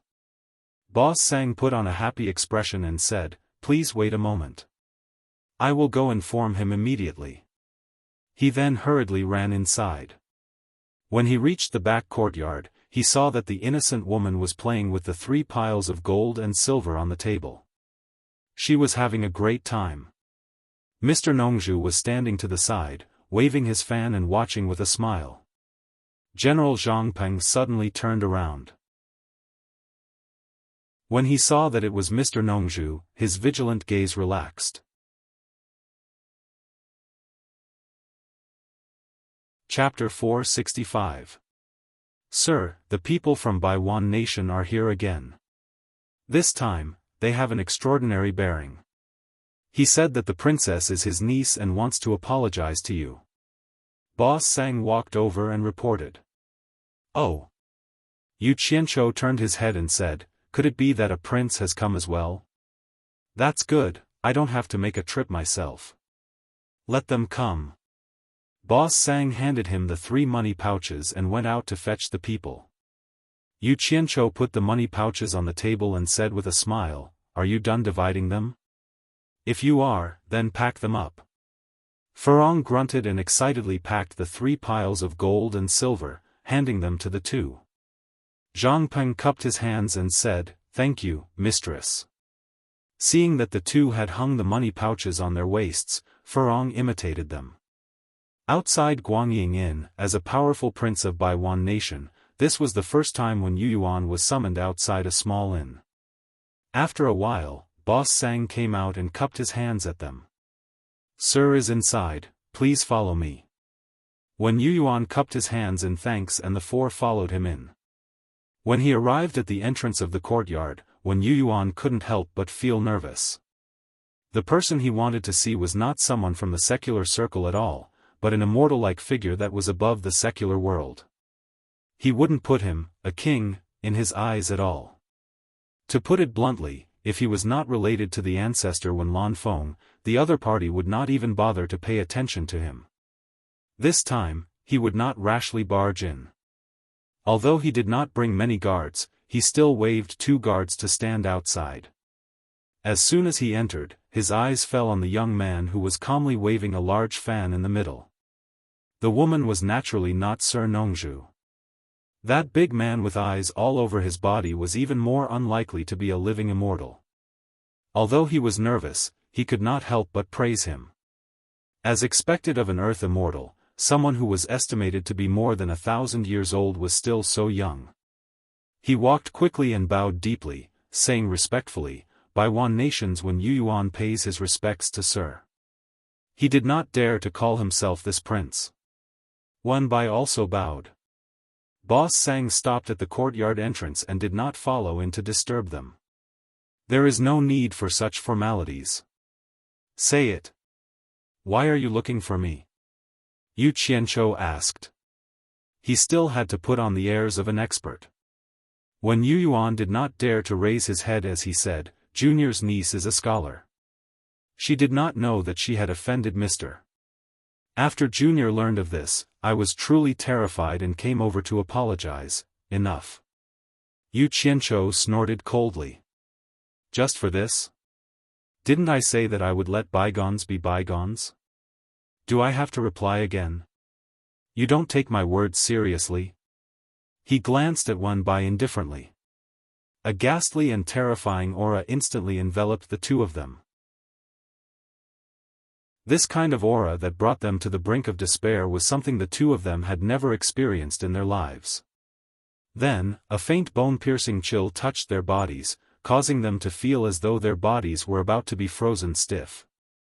Their upper teeth were chattering as they shivered. When Yu Yuan wanted to open his mouth to explain, but he found it difficult to even speak. He glanced at Wenbai out of the corner of his eye and was even more shocked. He naturally knew that Wenbai was a cultivator, but Wenbai's entire body was on the verge of collapse, as though he could collapse to the ground at any moment. It was obvious that the pain he was enduring was even greater than his own. He was immediately scared out of his wits. He thought to himself, "My life is over. If I had known earlier, I wouldn't have come here." In fact, Wenbai had already entered a semi-conscious state. One must know that the power of the netherworld ghost flame was something that even Ze, who was in the late stages of crossing tribulation, could not withstand, let alone an early-stage nascent soul like him. Yu Qianzhou knew that words were useless. If he wanted to convince the other party that he was Mr. Nongzhu, he had to show off his power. When Yu Yuan did have a trace of doubt just now. Was this young man really that Mr. Nongzhu? Although this thought only flashed by, he was now sure of it without a doubt. This kind of coercion was not something that could be achieved with aura, but with a divine ability. Although the power of the netherworld ghost flame only affected the two people in front of him, Furong and Zhangpeng were sensitive enough to capture a little bit of horror. Coupled with the two people's dying expressions, they immediately understood that it was Yu Qianzhou showing his might. "I'll give Wen Lanfeng face this time. If there's a next time, think about the consequences yourself." Scram! Yu Qianzhou shouted lightly and withdrew the coercion that the black fire gave to the two people. The two people immediately felt as if they had returned to the side of a warm stove from an ice cave. After a while, they slowly recovered and bowed as if they had been pardoned. They did not dare to say any more nonsense. When the two people walked to the gate of the courtyard, a faint voice came from behind them, "Wait." The two people slowly turned around as if they were struck by lightning.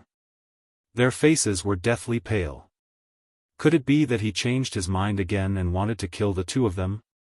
Yu Qianzhou waved his fan and said with a faint smile, "Prince Wen, I just happen to have something that I need your help with. I wonder if it will be troublesome." When Yu Yuan looked at the smile on his face and could not help but shiver.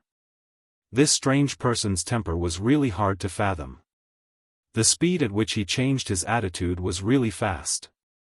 He had just made a thunderous move and now he sprinkled rain. He quickly walked over and bowed, "I don't dare. Mister, please tell me. This junior will do his best. I heard that the Dian Kingdom is holding some kind of martial arts competition to select a son-in-law. The participants are all people of status." Yu Qianzhou closed his fan and pointed at Zhangpeng, saying, "I'll have to trouble you to help my follower register as a member of the upper class of the Baiwan Kingdom. We will also go and join in the fun." Ah! When Yu Yuan was startled and did not have the demeanor that a prince should have. He could not wrap his head around it. Why would such a person care about a son-in-law? Why? If it is difficult, then forget it. I won't see you out. Yu Qianzhou slowly turned around. It is not difficult, it is not difficult. Mr. has misunderstood. This junior is glad to be able to serve Mr. How can there be any difficulty? When Yu Yuan immediately cupped his hands towards Zhangpeng and said, "This junior wants to know Mr.'s name." Zhangpeng, Zhang Peng replied indifferently. So it is Mr. Zhang Peng. I will remember it. This junior will immediately handle it. When Yu Yuan bowed towards Yu Qianzhou and hurriedly left with the few people. Prince? He. That's all there is to it. Yu Qianzhou raised his eyebrows and opened his fan. He walked in front of Furong and stretched out his hand with a smile, saying, "Let's go. I will teach you how to spend money." Furong nodded excitedly, grabbed his hand and followed him happily. The three of them strolled along the bustling streets of Deyang City. Because they had taken the breath-concealing pill, they were not afraid of being recognized as cultivators. Zhang Peng followed behind the two of them and silently looked around. Yu Qianzhou held Furong's hand and waved his large fan, looking like a hedonistic son of a rich family. On the other hand, it was Furong's first time on the streets of the secular world. Faced with the people coming and going, the continuous flow of horse carriages, and the dazzling array of shops on both sides of the street, she felt that 2 eyes were not enough. Look and look. If you like anything, you can use the money in your pouch to buy it. Yu Qianzhou pointed at the shops on both sides of the street and smiled. Letting her understand the ways of the world in the secular world was better than educating her. This was called making her sensible first. Furong nodded a little nervously. She looked around and prepared to choose her first target. Suddenly, her eyes fell on a few children who were dancing on the side of the street.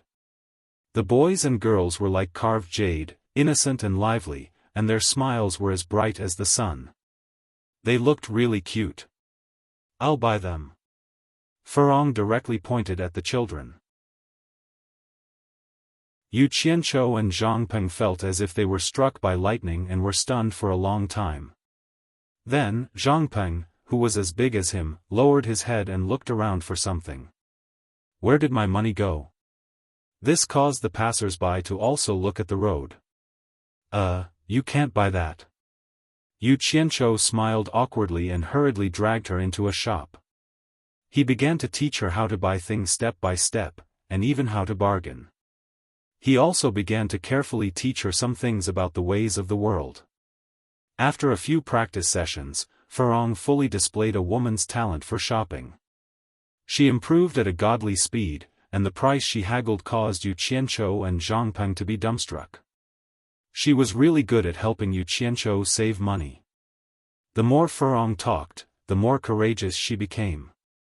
From the looks of it, it seemed as if she wanted to go to all the shops in Deyang City one by one. Yu Qianzhou always had a doting attitude towards this girl. Thus, he took a few deep breaths and prepared to risk his life to accompany his wife to go shopping. Zhang Peng carried more and more things in his arms and shoulders. He had no choice but to find a hidden place to throw them into his storage pouch. He couldn't understand. What was the use of those stone stools, doors, weights, and the like? Was it because they were cheap? In his heart, he secretly decided not to do it again.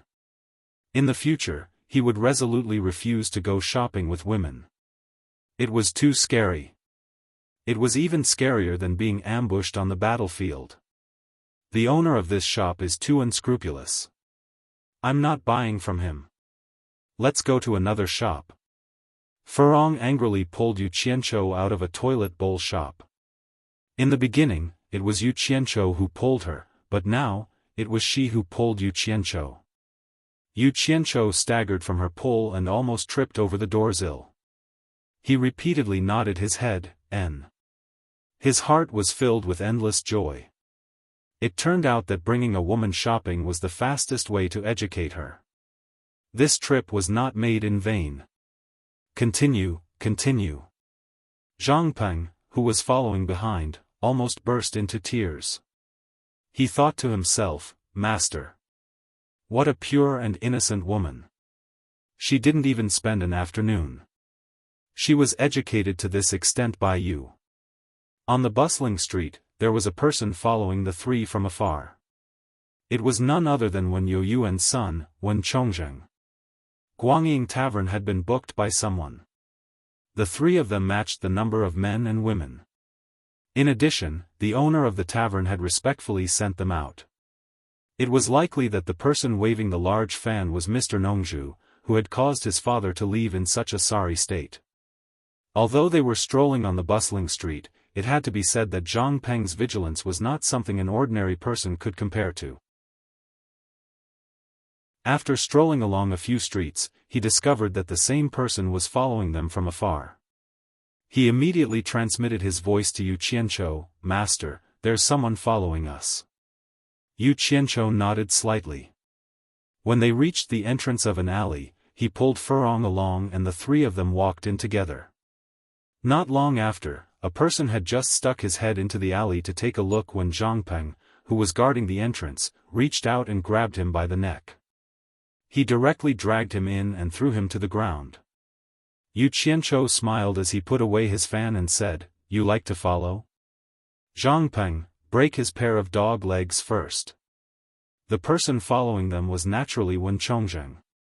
He was dizzy from the fall, but when he heard this, he immediately sobered up. He hurriedly begged for mercy, Mr. Nongzhu, it's a misunderstanding. It's really a misunderstanding."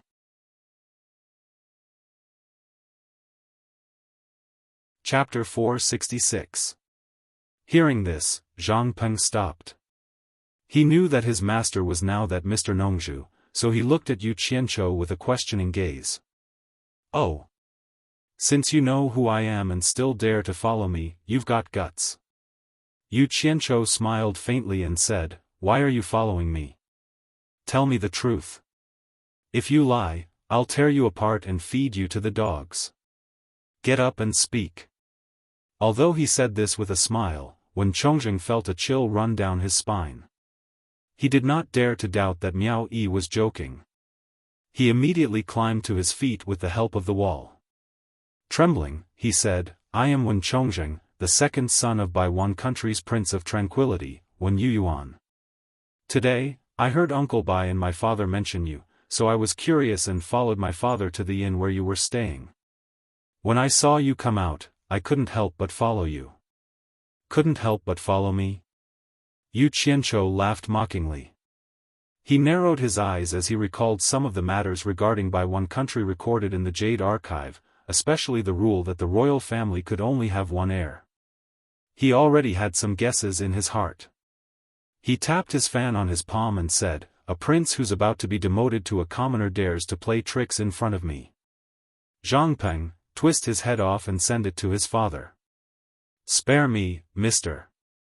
Before Zhang Peng could make a move, Wen Chongzheng knelt down and kowtowed repeatedly in fear. "Mister's eyes are sharp. I'm following you because I want to bask in your glory." After he finished speaking, he pressed his head against the ground and his body trembled uncontrollably. The feeling of his life hanging by a thread made him regret coming. Yu Qianqiu waved his fan and signaled for Zhang Peng to stop. He said in a seemingly unintentional manner, "Bask in my glory? Do you want to inherit the prince's title, or become the emperor of Bai Wan country?" These words hit the kneeling man's weak spot.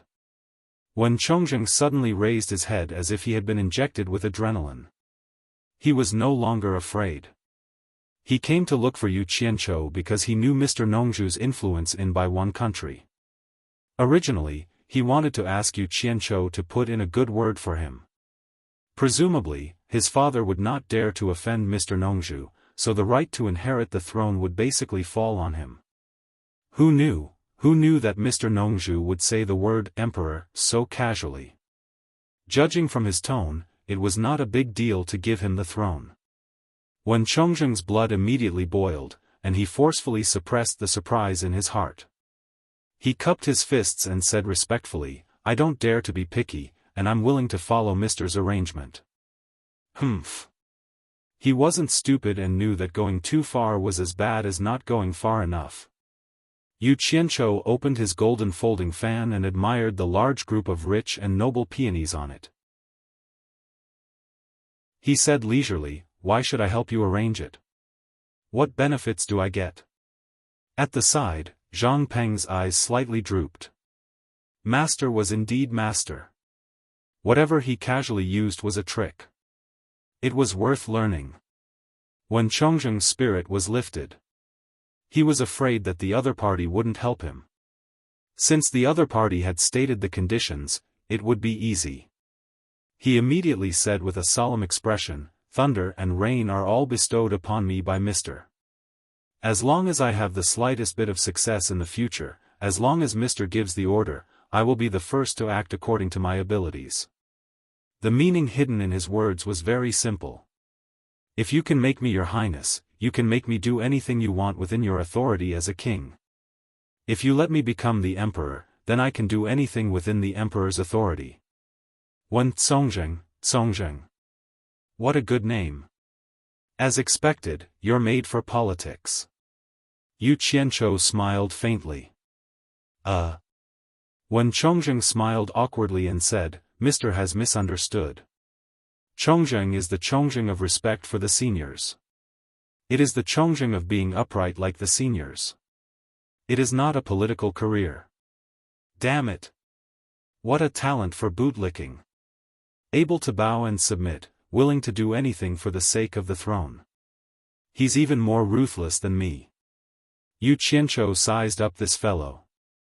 He had a dignified appearance, but there was a hint of malice hidden in his expression. As expected, he had the appearance of an ambitious and ruthless character. Get up. How can a future emperor always kneel before others? Yu Qianzhou's tone became much gentler. Zhang Peng's eyes darted around. Master was really awesome. He casually promised someone else to be the emperor. Who knew when he would fulfill his promise? When Chongzheng's spirit was lifted, he stood up and said, "No matter what I become, I will never dare to be arrogant in front of Mr. All right. Don't be so mushy. Don't follow me anymore." Yu Qianzhou held his fan and patted his shoulder. He said, "I've taken your matter to heart.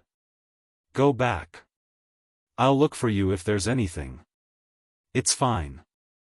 This junior has practiced martial arts since young. I can carry and carry. I can also accompany Mr. to shop." When Chongzheng flattered, he subconsciously glanced at Zhang Peng from the corner of his eyes. It was obvious that he had followed Zhang Peng all the way here.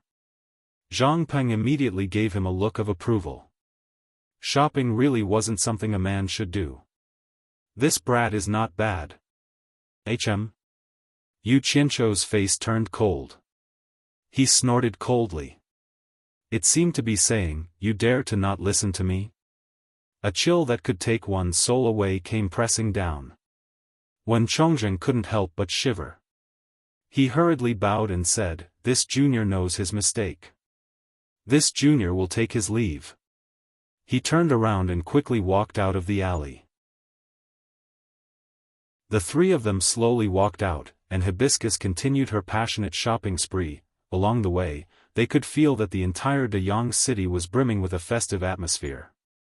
From the mouths of the commoners on the road, they heard the most about the emperor's beloved daughter, the third princess Zhao Qinxiang's competition to choose her son-in-law. From time to time, they could see the nobles from various countries strolling around the streets. They wantonly spent money in the shops that caught their eye. The happiest ones were the business owners. Who wouldn't be happy when their business was booming? The three of them smelled a tempting fragrance of meat on the street. They saw a tall and sturdy man selling lamb chops on the street. Yu Qianzhou waved his hand. The three of them walked over and prepared to open their fast. On the fiery red charcoal stove, the golden and tender lamb chops were roasted. The fat from the roasting dripped into the charcoal fire, causing some ashes to rise. The boss ordered the ingredients and quickly smeared them on a row of barbecued skewers. His skillful movements attracted many customers. The three of them mingled with the crowd and became customers on the side of the road. Furong wandered around in this vast sea of people for a long time.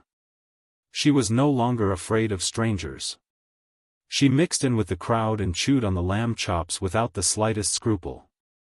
Yu Qianzhou spent most of his time on her. Seeing that she ate until her mouth was covered with grease, he would occasionally take out a piece of cloth to wipe her face. Furong would always smile foolishly in response, causing Yu Qianzhou's heart to soften. The passers-by by the side of the road cast strange gazes at the two of them. In this era, men and women were more conservative in public. They had never seen a man be so bold on the streets. While the man looked at her in disdain, the women who had shown themselves looked at Furong enviously. In everyone's eyes, Yu Qianzhou was extraordinarily handsome, while Furong looked ordinary. However, it was this ordinary-looking woman who had won the favor of such an outstanding man. It made people feel that it was illogical. Therefore, many people guessed that the man must be living off a woman. Although the woman was not good-looking, she must have a family background. Zhang Peng was speechless when he saw how affectionate the two of them were. The leader of Utopia, an influential figure in the cultivation world, actually had such a side to him. Actually, he had always had a question. Utopia's Chu Ping, or was the first woman he knew. Now that he had another mistress, he wondered if there were any other mistresses.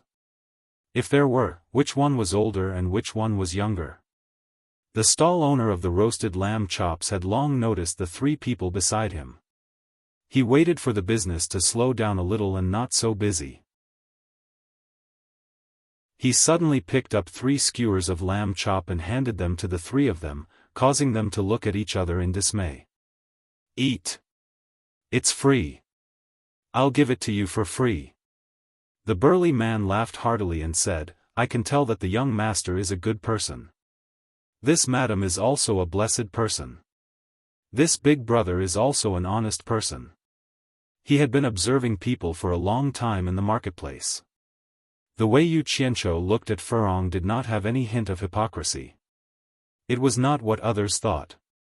Furong's eyes were clean and pure. It was not something that could be faked. While Zhang Peng was eating, he would constantly observe the surroundings, intentionally or unintentionally separating the two of them from the others. Clearly, he was a guard who was very responsible. Therefore, he came to this conclusion. Yu Qianzhou did not think much of what he said, but he was very happy when he praised Furong.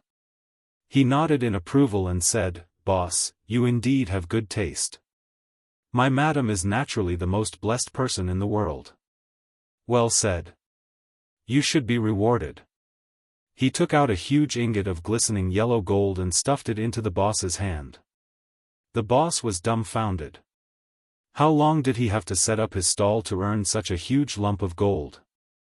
He immediately waved his hands and said, "I can't accept it, I can't accept it." Zhang Peng snorted coldly and said, "My master said you can accept it, so you can accept it. If you continue being long-winded, I'll smash your stall." Yu Qianzhou smiled and nodded in tacit agreement. The customers in front of the stall looked at each other in dismay. This was the first time they saw someone forcing someone to accept money. The boss embarrassedly put away the ingot of gold and said with an awkward smile, "Young master is a noble person, then I won't be polite with you. I have roasted lamb chops here. Young master, please eat as much as you want. Young master, please don't be polite, otherwise I won't be able to sleep because of this money. This is a business transaction." "All right, deal."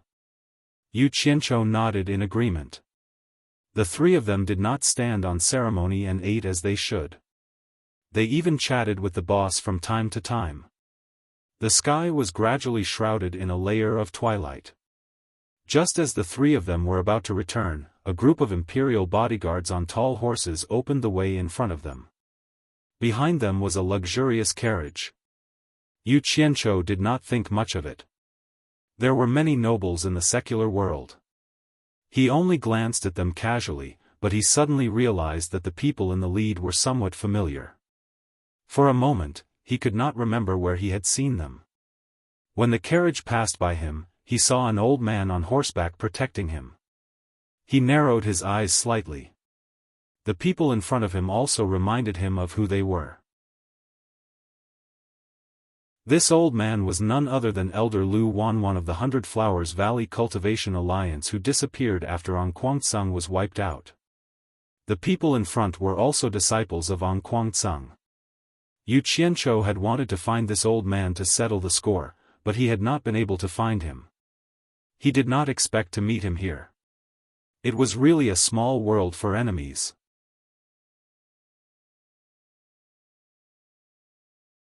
Chapter 467.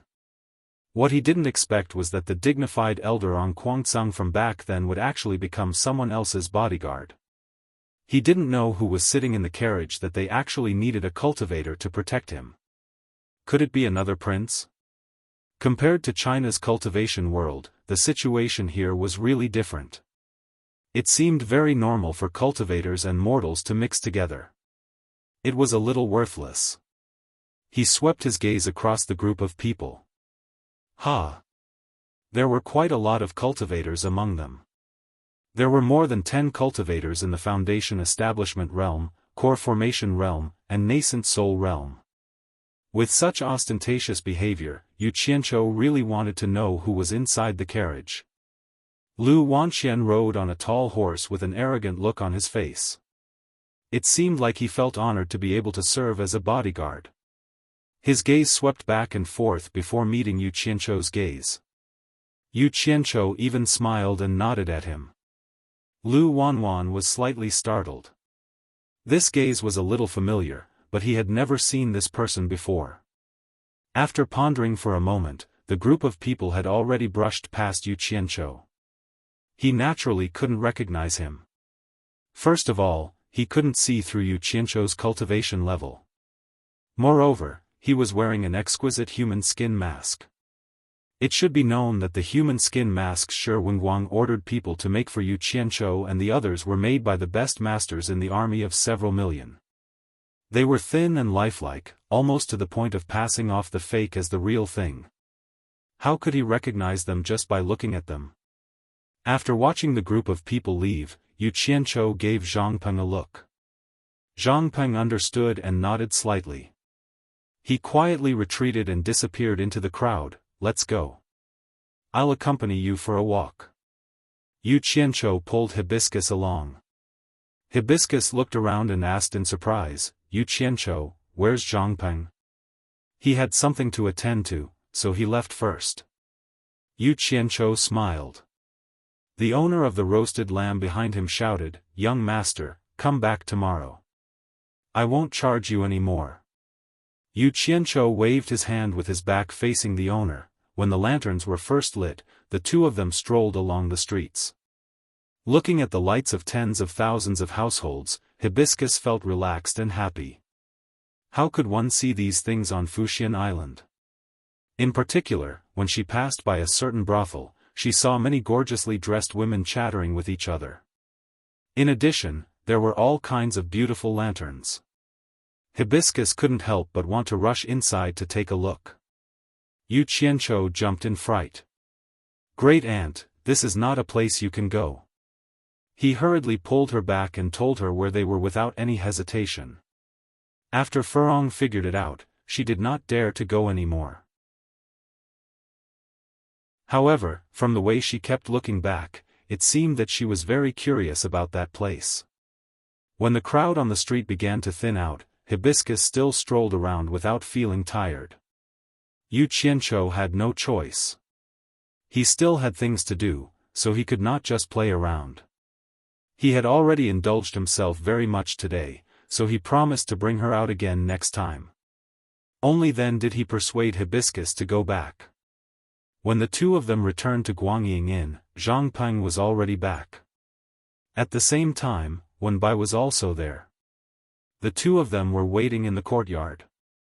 Boss Sang, who was at the side, said respectfully, Sir, this esteemed guest has been waiting for you since before dinner. He has been waiting until now. You can leave first. Yu Qianzhou waved his hand to dismiss Boss Sang. He then asked Zhang Peng, is it done? Yes, sir, Zhang Peng replied. Yu Qianzhou nodded, gratified. Zhang Peng had been on the battlefield for many years. Usually, people who knew how to fight weren't just brave and fierce. They were also very smart and experienced when it came to handling matters. There were some things that didn't need to be said. Usually, he would understand with a glance. If trained well, he would definitely be a good helper. This was the reason why he chose Zhang Peng to follow him. "What business do you have with me?" Yu Qianzhou finally asked Wen Bai. Wen Bai hurriedly replied, "Prince Pingxin has ordered me to inform Senior that Senior's task has been completed." I understand." Yu Qianzhou nodded. He suddenly paused and raised his head to look at the bright moon in the sky. After a moment's thought, he said, "There's one more thing I need to trouble your prince with. Go back and ask your prince. Tell him that I would like to stay at his place for a while. It would be best if I could go tonight. Would it be a bother?" Wen Bai was taken aback. He immediately said, "No, of course not. Sir is an esteemed guest that no one can invite. His Highness would definitely welcome you with open arms. You should go back and ask your Highness first," Yu Qianzhou said calmly.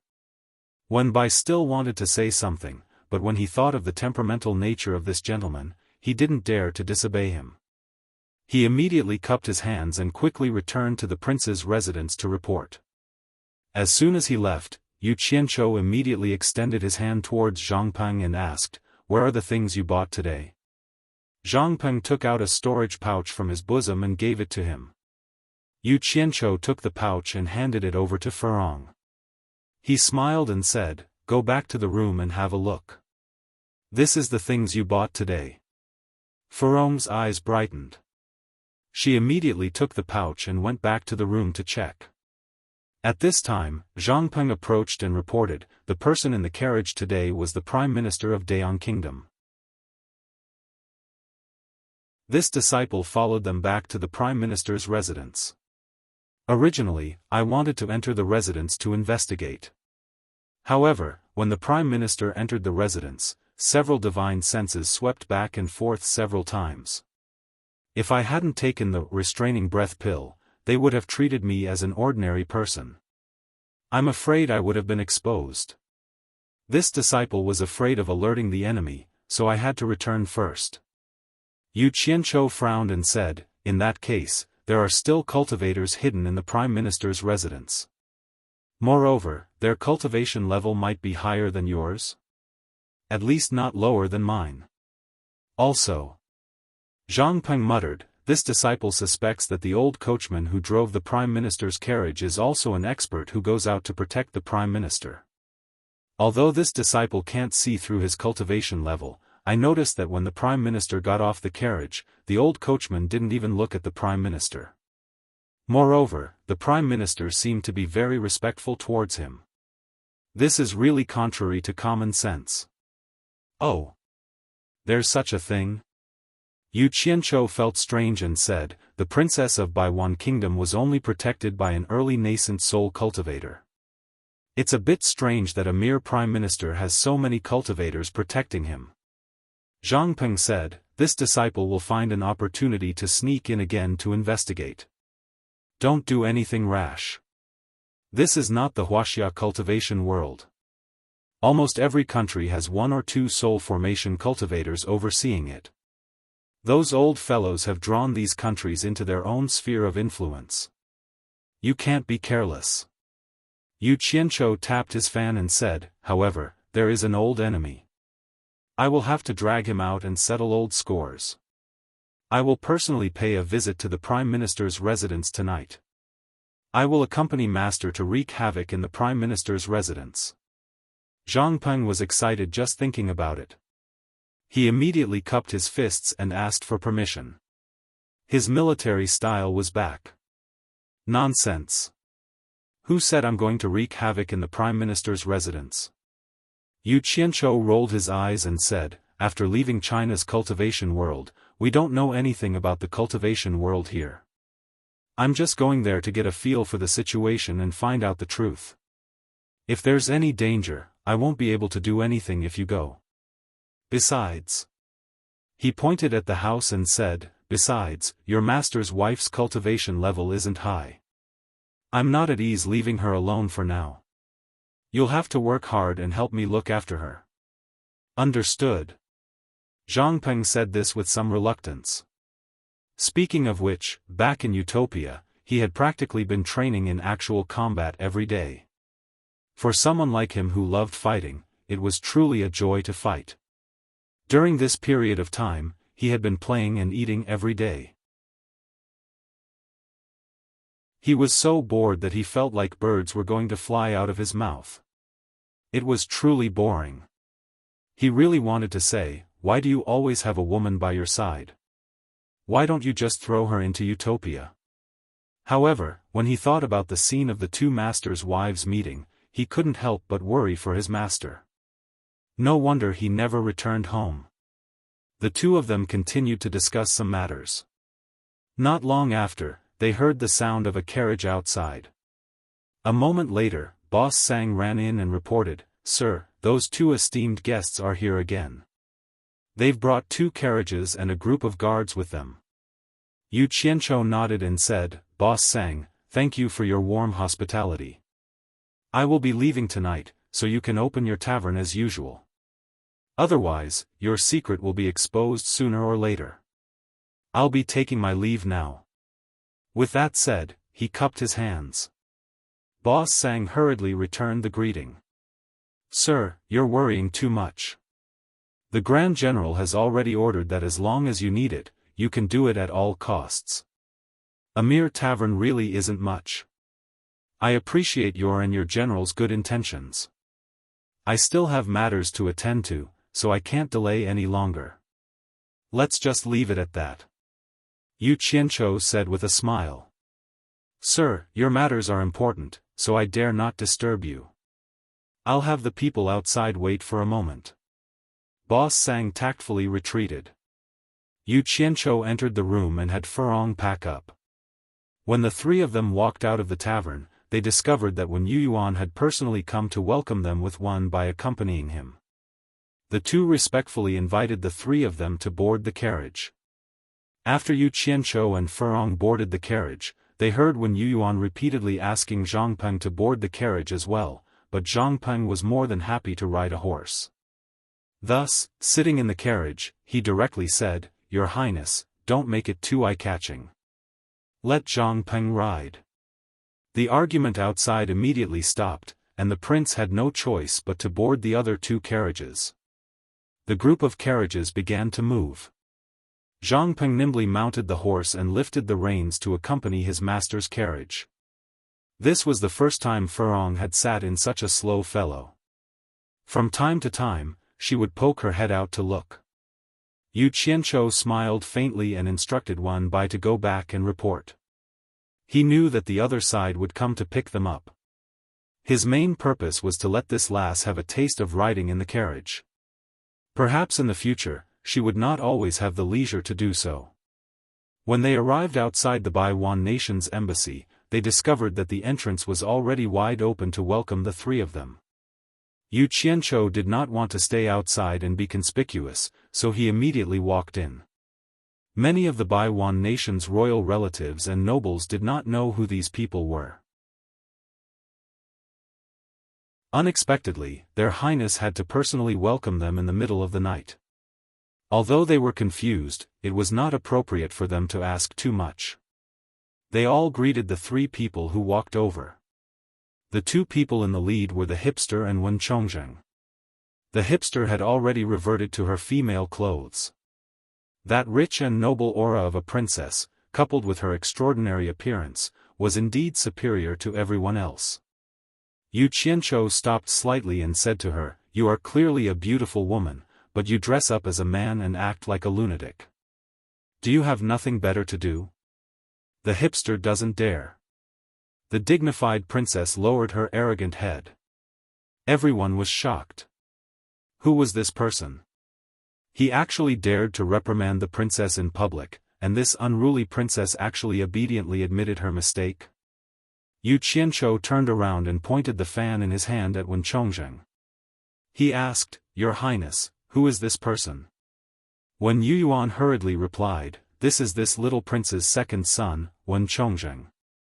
"What's wrong, sir? Is there a problem?" Yu Qianchou nodded slightly and said, "His appearance is very good. He will definitely be an outstanding person in the future. After he finished speaking, he directly walked towards the main hall. When Yu Yuan was stunned for a moment before he hurriedly chased after him.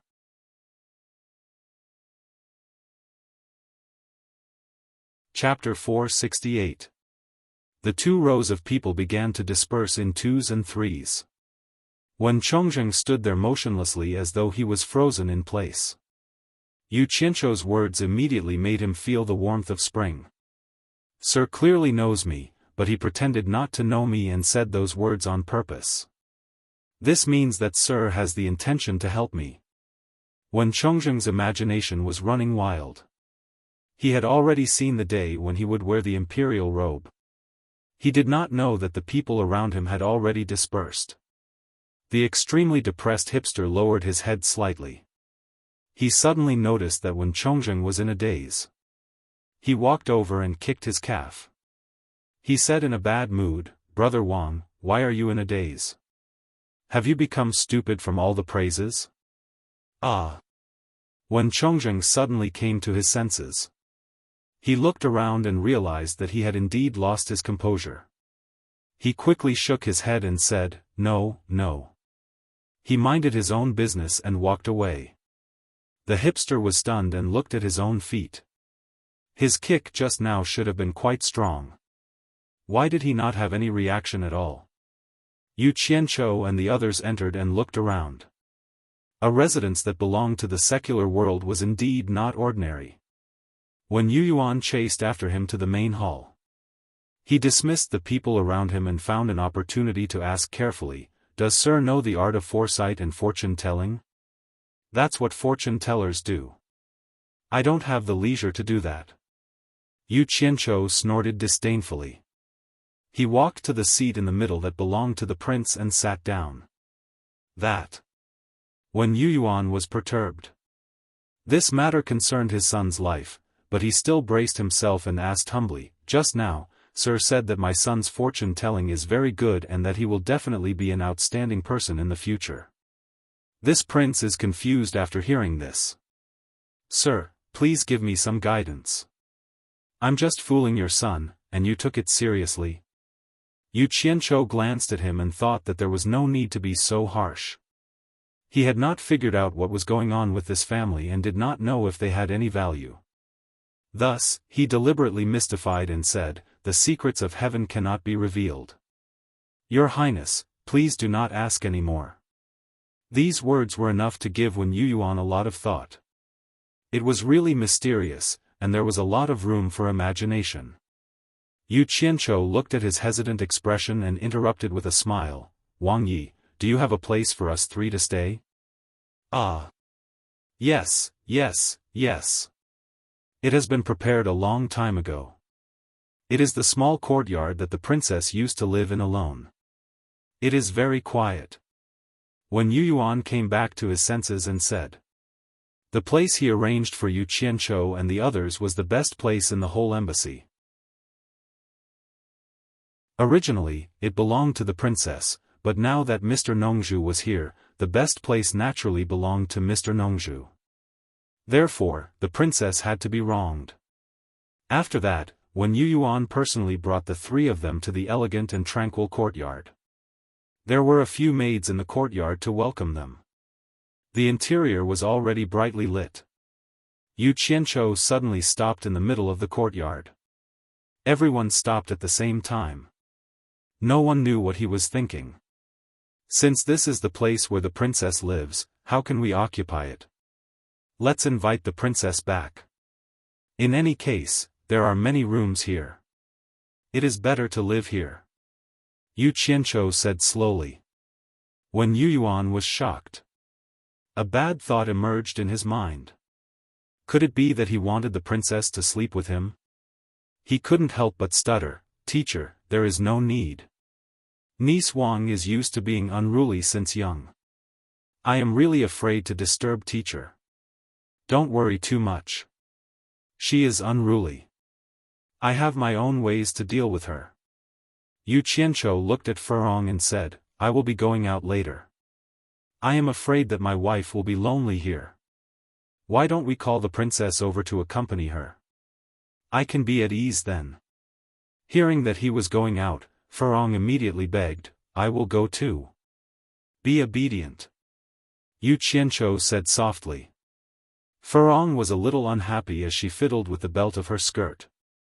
So that was the case. Wen Yuyuan was greatly relieved when he heard this. He nodded repeatedly and said, "It is the princess' fortune that the princess can accompany the madam." He then turned around and ordered the maids, "Quickly go and invite the princess over." Not long after, Wen Qing's beautiful hair was not combed and was a little messy. She was surprised and bewildered as she was brought over. On this day, she realized that ever since she met this Mr. Nongzhu, she was extremely unlucky. She was a dignified princess, but she was bossed around everywhere. She did not even have a place to complain. Not to mention that her good nest was occupied by someone else, she had a bellyful of anger. She had just slept for a short while and was pulled up again. This was not a big deal. The key was that she had to meet this Mr. Nongzhu again. She was really scared. "Greetings to teacher," Wen Qing said with fear. Wen Yuyuan looked over and a trace of pity appeared in his heart. The dignified princess was scared like a little chick. If she had known this would happen, why did she come to Daong Kingdom to join in the fun? He tried to slow down his voice as much as possible. "Qing, from today onwards, you will accompany the madam and serve her well. You must not be willful. Qing understands." Scholar stood timidly by Furong's side, saluted and said, "Madam." By the time she finished speaking, tears had already started to flow into her stomach, but she did not dare to let them flow out. As the princess of Baiwan Kingdom, she had always been served by others. In just a day, she had become a servant who served others. Since the princess is here, get rid of all the other servants.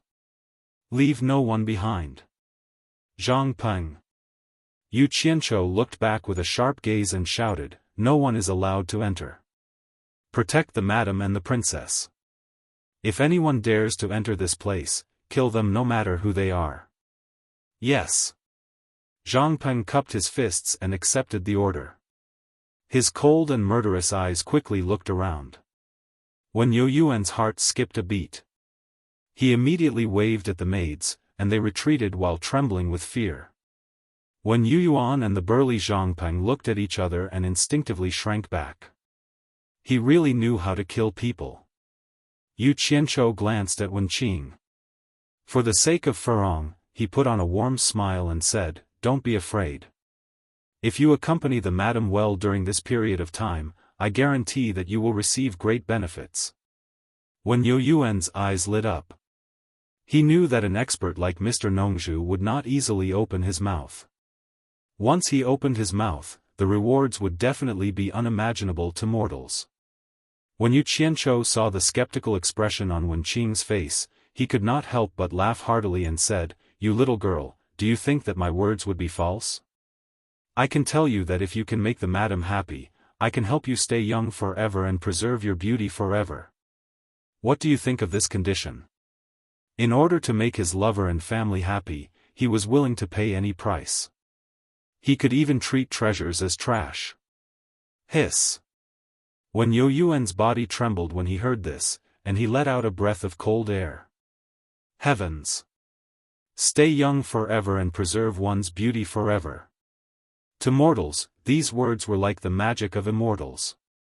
They were priceless. Not to mention a woman, even a man like him was tempted.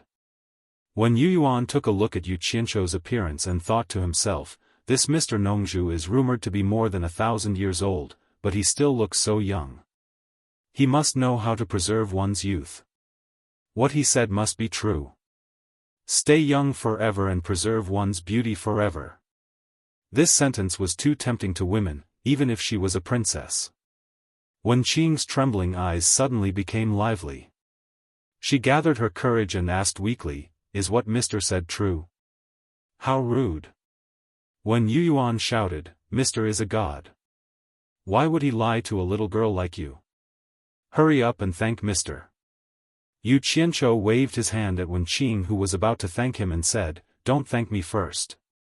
As long as you can do it, I will naturally be able to do it. I will never go back on my words. You can rest assured about this. Whether it was true or not, he had to try it first. Wen Qing did not say anything else. With a whoosh, she hugged Furong's arm and said flatteringly, "Madam, let me help you in to rest." The few of them were all stunned. This girl was also a person who would not get up early without benefits. She changed her face really quickly. Yu Qianzhou's expression twitched. When he came back to his senses, he reminded Zhang Peng again, "Zhang Peng, be careful." After saying that, he silently disappeared into thin air in front of everyone. He had revealed this move in front of everyone to intimidate some people and prevent any mishaps from happening. Zhang Peng and Furong did not feel anything, but Wen Yuan and Wen Qing were stunned. They finally saw how powerful Mr. Nongzhu was. He was indeed not an ordinary person. When Yu Qianzhou reappeared, he appeared in the alley where he went shopping during the day. He walked out and looked at the withered street. He gently opened the fan with a large group of rich and noble peonies painted on it and gently waved it. He took a step forward and swayed with each step. He was like a guest who had just come out from a brothel. After fooling around, he went home satisfied. This place was not like China. Before figuring out the situation, he did not dare to fly around. The best way to conceal his identity was to be an ordinary person. After spending some time, he found the house that Zhang Peng had pointed out. This was a very large house. The area it occupied was not small. From the outside, he could see the tall pavilions and pavilions inside. There were colorful lights hanging everywhere. It was already midnight, but he could still hear the sound of drums and music coming from inside. Outside the gate, there was an endless stream of high officials and noble people coming and going to pay their respects. This was indeed a noble house. Under the night sky, it was luxurious and ostentatious. Yu Qianzhou circled around twice. He did not dare to act rashly. He hid in a dark corner and pinched his chin, thinking about how to sneak in. If there were really a few experts in the tribulation stage inside, it would be really difficult to sneak in without anyone noticing. In the end, he decided to beat the grass and scare the snake to find out the truth. The small amount of earth-fire element stored in his body diffused out and formed hundreds of small red flying swords. He pointed his finger, and the hundreds of flying swords quietly flew into the night sky. After waiting for a while, seeing that he did not alarm the cultivators inside the house, he used his divine sense to control the flying swords to descend from the sky and shoot them into the big house. Before the flying swords could touch the target, he heard a few shouts coming from inside. "How dare you? Who dares to disturb the Prime Minister's mansion?" Now was the time. Yu Qianzhou used his divine sense. This was the time difference he wanted. He did not want to use the flying swords to hurt anyone. He just wanted to light a small fire to add a little atmosphere to the Prime Minister's mansion. However, this fire seemed to be a little too big. Although the fire formed by the earth fire elements was not as good as the green fire, it was still not something ordinary fire could compare to. Bang, bang, bang. The hundreds of flying swords all exploded into raging flames. The spectacular fiery red color immediately dyed the night sky red. It was estimated that more than half of Deyang City could see it.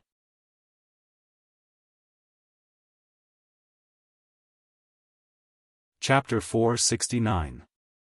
The sudden change of events caused the men and women inside the high walls to scream in alarm.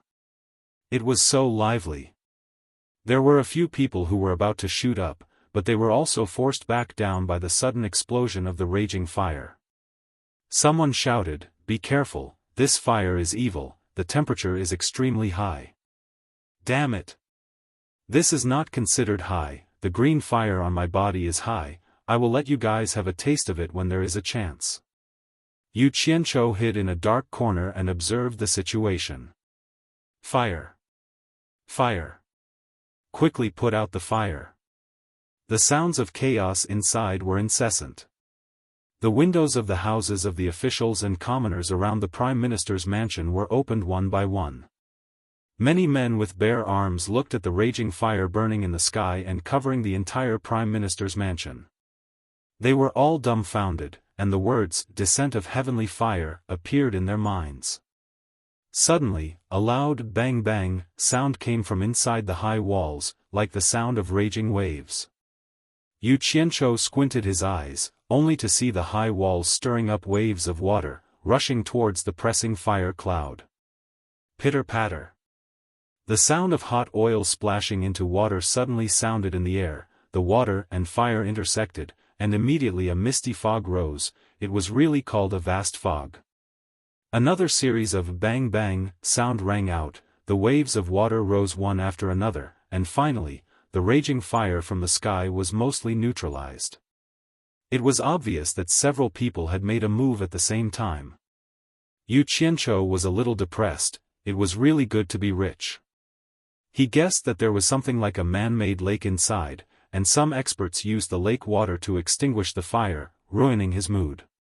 However, in this short period of time, not all the raging fire was blocked. After all, this was not an ordinary fire. There were still some fish that escaped the net, and rose into the sky inside the high walls. Finally, he felt a little better. Otherwise, coming here in the middle of the night to set the fire would have been a waste of effort. "It's burning people to death. Quickly put out the fire." The screams from inside began to sound again. Dozens of figures shot out from the water mist, flashed to the high ground of the surrounding houses, and even 2 figures soared into the sky, silently observing the surroundings. They didn't find any suspicious people. According to their estimation, the troublemakers probably took advantage of the time when the fire blocked the way. If they really came to seek revenge, they were afraid that they would have already started fighting. At the main gate of the Prime Minister's mansion, a large group of men and women ran out in a panic, looking at the brightly lit mansion with lingering fear. At this time, a large group of soldiers came out of nowhere and rushed into the mansion to put out the fire. After a while, a group of cultivators surrounded an ashen-faced middle-aged man and a few women and children in the middle, escorting them. Soon after, a large group of people rushed over and surrounded them in 3 layers, similarly protecting them. Just as Yu Qianzhou was suspecting that this person was the Prime Minister, he suddenly heard him shout, "Search! Find the person who set the fire." His tone was abnormally furious.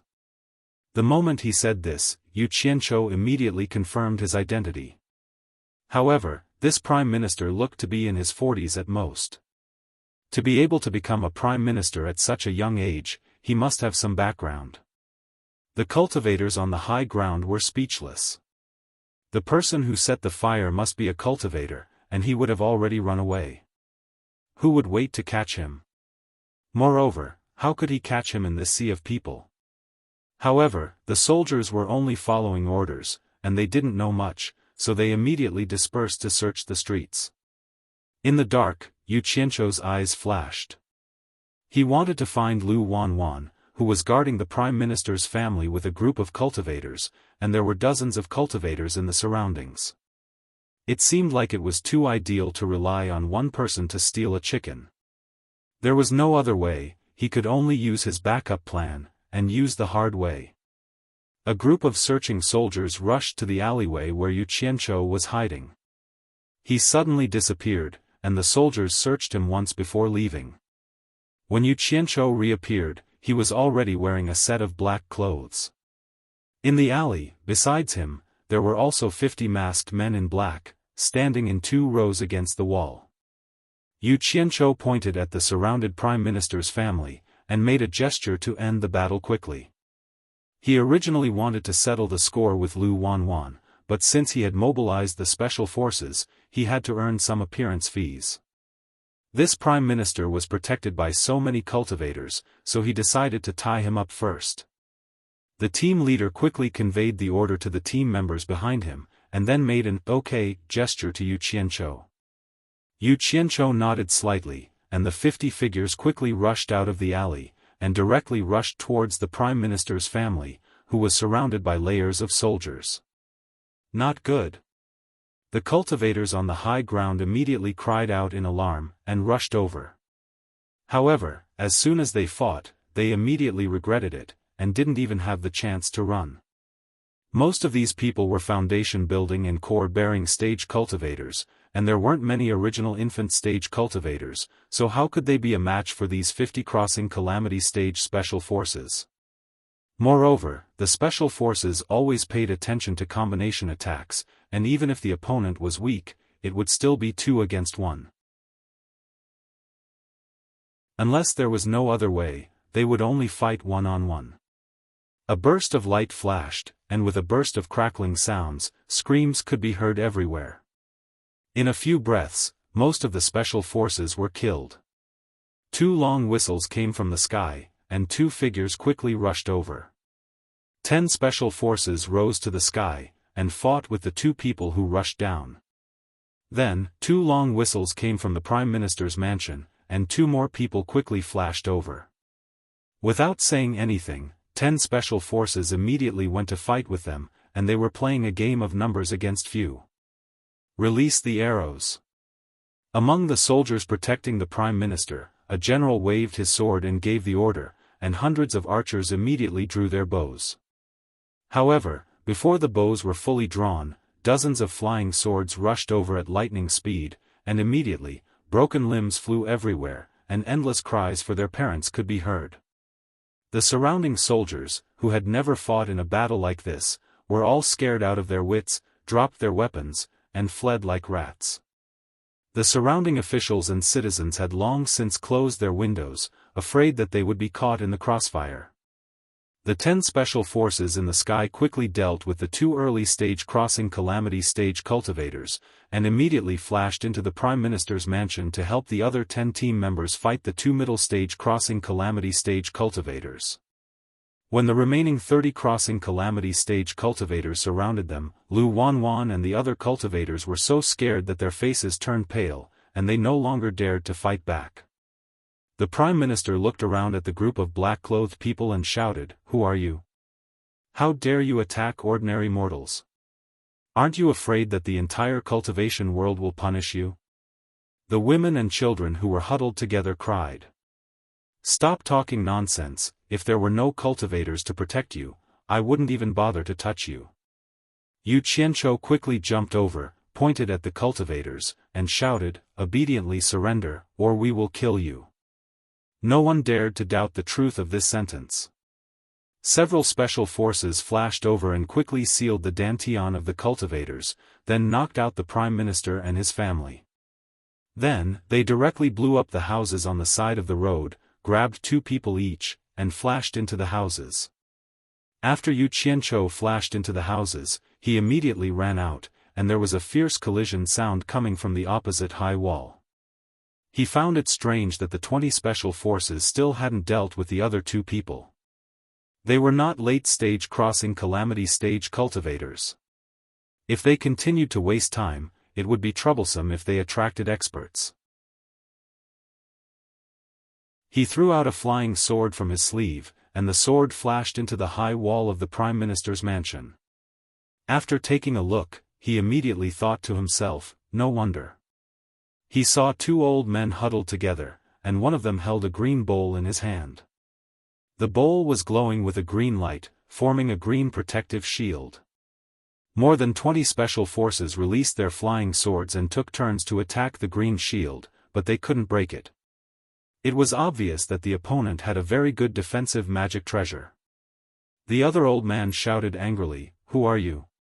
Why are you attacking the Prime Minister's mansion? Don't you know the background of the Prime Minister's mansion?" Looking at him, it was obvious that he only dared to hide inside and curse. He was probably scared after being beaten by the special forces. "Get out of the way." Yu Qianzhou flashed over, and the special forces member immediately made way. Yu Qianzhou did not waste time. He waved his sleeves, and densely packed black flying swords shot out from his sleeves. The 2 old men were shocked.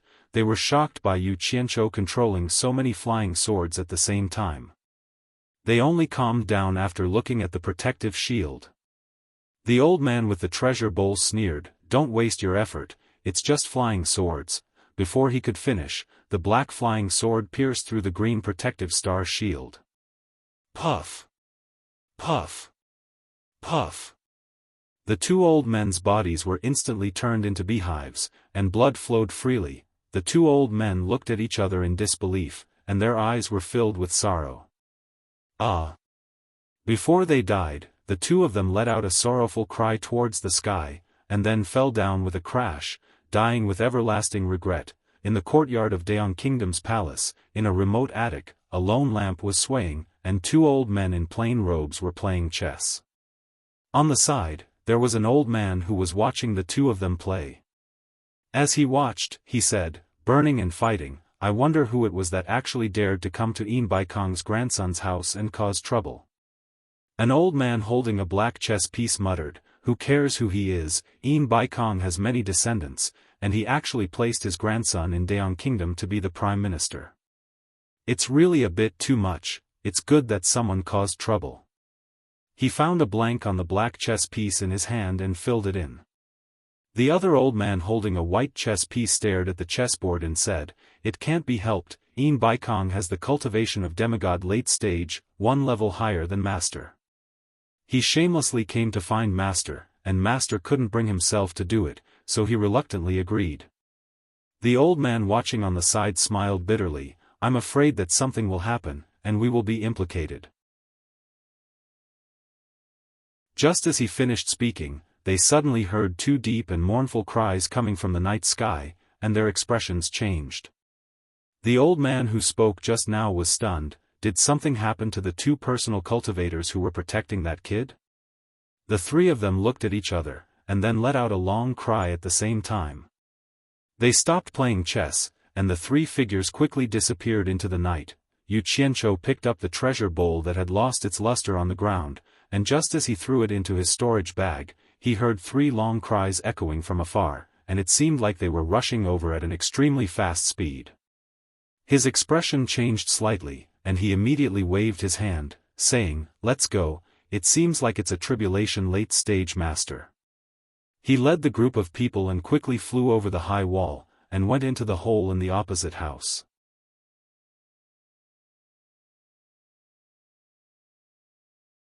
Chapter 470. In the blink of an eye, just as Yu Qianzhou's group left, the three old men arrived and quickly circled around to check the situation. The three old men scanned the sky. It was obvious that the fight had ended before they arrived. The entire Prime Minister's mansion was burned into a mess. The mist had yet to disperse and shrouded the sky above the Prime Minister's mansion. The soldiers in the mansion were still fighting the fire. The street outside the mansion was covered with corpses and blood flowed like a river. It was a ghastly sight. The three old men looked at each other. There were cultivators who attacked mortals. However, it was understandable. The Prime Minister was not an ordinary person. Once the guards under him attacked, the people who came to cause trouble would naturally not be merciful in order to achieve their goals. The three old men's gazes finally fell on the two corpses in the mansion. They landed together and saw that the bodies of the two people lying on the ground were pierced with sword holes. The expressions on their faces showed that they had died with grievances. They were injured by flying swords. With so many sword holes, they were obviously besieged by a group of people. This is troublesome. There are so many malicious cultivators in Daeong City and we didn't know about it. I'm afraid Yin Baikong will punish us. One of them said with a bitter expression. The three of them were late-stage tribulation-passing cultivators. Their names were Mi Rushan, Mi Ruhai, and Mi Ruchuan. They were the three brothers of Hua Zongming, a spirit-severing expert of Daeong Kingdom. The three of them were responsible for guarding the Daeong Kingdom's palace and maintaining the stability of the imperial power. This would help Hua Zongming control the entire Daeong Kingdom. The one who just spoke was the third brother, Mi Ruchuan. Normally, this matter had nothing to do with them. However, it involved the late-stage spirit-severing expert, Yin Baikong. If they couldn't come up with a good explanation, it would be difficult to resolve. It's no trouble. Someone revealed their identity and openly provoked Yin Baikong. Trouble won't come to us. Mi Russian raised his hand and pointed at the high wall. The two followed his finger and saw a small black flag stuck on top of the wall, slightly fluttering in the night wind. Mi Ruhai raised his hand and took the small black flag from the wall. He gently unfolded it. The three looked at it and saw the word hero embroidered in gold. With a puzzled expression, Mi Ruhai asked, "Hero? Have any of you heard of it?"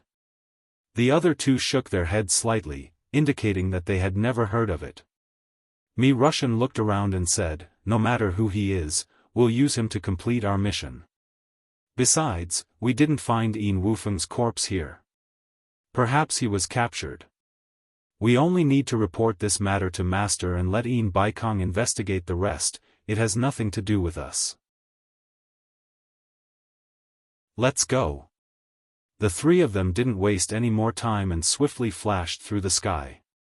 Not long after, a large number of city guards arrived. In Utopia, all the captured people were thrown into a cave in a desolate valley. Yu Qianqiu pointed at the unconscious Lu Wanwan. A masked member picked him up and followed Yu Qianqiu out of the cave. As the sun rose, Yu Qianqiu returned to his original appearance. He stretched his arms to welcome the warm sunlight and said without turning his head, "Wake him up." The masked member pulled Lu Wanwan up from the ground and woke him up with a slap. When Lu Wanwan woke up, he realized he was standing on a mountain peak. A masked man in black had let go of him, and a few meters away, there was another masked man in black with his back facing him. "Who are you? I have no grudge with you. Why did you capture me?" That was the first thing Lu Wanwan said. He realized his dantian was still sealed and had not been unsealed. He had no chance of escaping even if he wanted to. How can there be no grudge? Lu Wanwan, your memory is a little bad. I'm really happy to see you again. Yu Qianqiu still had his back facing him as he looked at the flourishing Utopia in the distance. You know me? Who are you? Lu Wanwan exclaimed. He found the other party's voice familiar, but he couldn't recall who it was. Yu Qianqiu slowly turned around and looked at Lu Wanwan's mouth that was gradually widening. He said with a faint smile, "On Guangceng's elder Lu Wanwan, we haven't seen each other for a long time. I've been looking for you everywhere. It's really difficult to see you. I had to travel thousands of miles to find you." Yu Qianqiu? Lu Wanwan was stunned. He couldn't believe that he would actually see this guy in Dian Kingdom. What? You finally remembered? Yu Qianqiu revealed a smile of meeting an old friend. Lu Wanwan was stunned for a long time. He suddenly didn't know whether to laugh or cry as he asked, "In order to find me, you actually ran to Dian Kingdom to capture me?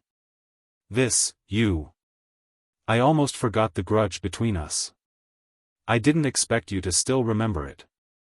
The subtext of his words was to say that it wasn't easy for you to find me even though I hid so far away. I also inadvertently found you. Yu Qianqiu also felt that it was a bit funny and sighed. Since it has come to this, then say it. Why did you run to Dian Kingdom? What else is there to say? I have fallen into your hands. Can you still let me go? Lu Wanwan smiled bitterly as if he didn't care. It's better to say it. After all, the matter between us has passed for so long. Say it. Maybe I'll be happy and let you go. Yu Qianqiu said with a smile. Lu Wanwan's face was relaxed and didn't have the slightest fear of being captured. It was obvious that he knew Yu Qianqiu very well and didn't expect Yu Qianqiu to let him go. But after a little hesitation, he still told the story of why he came to Dian Kingdom.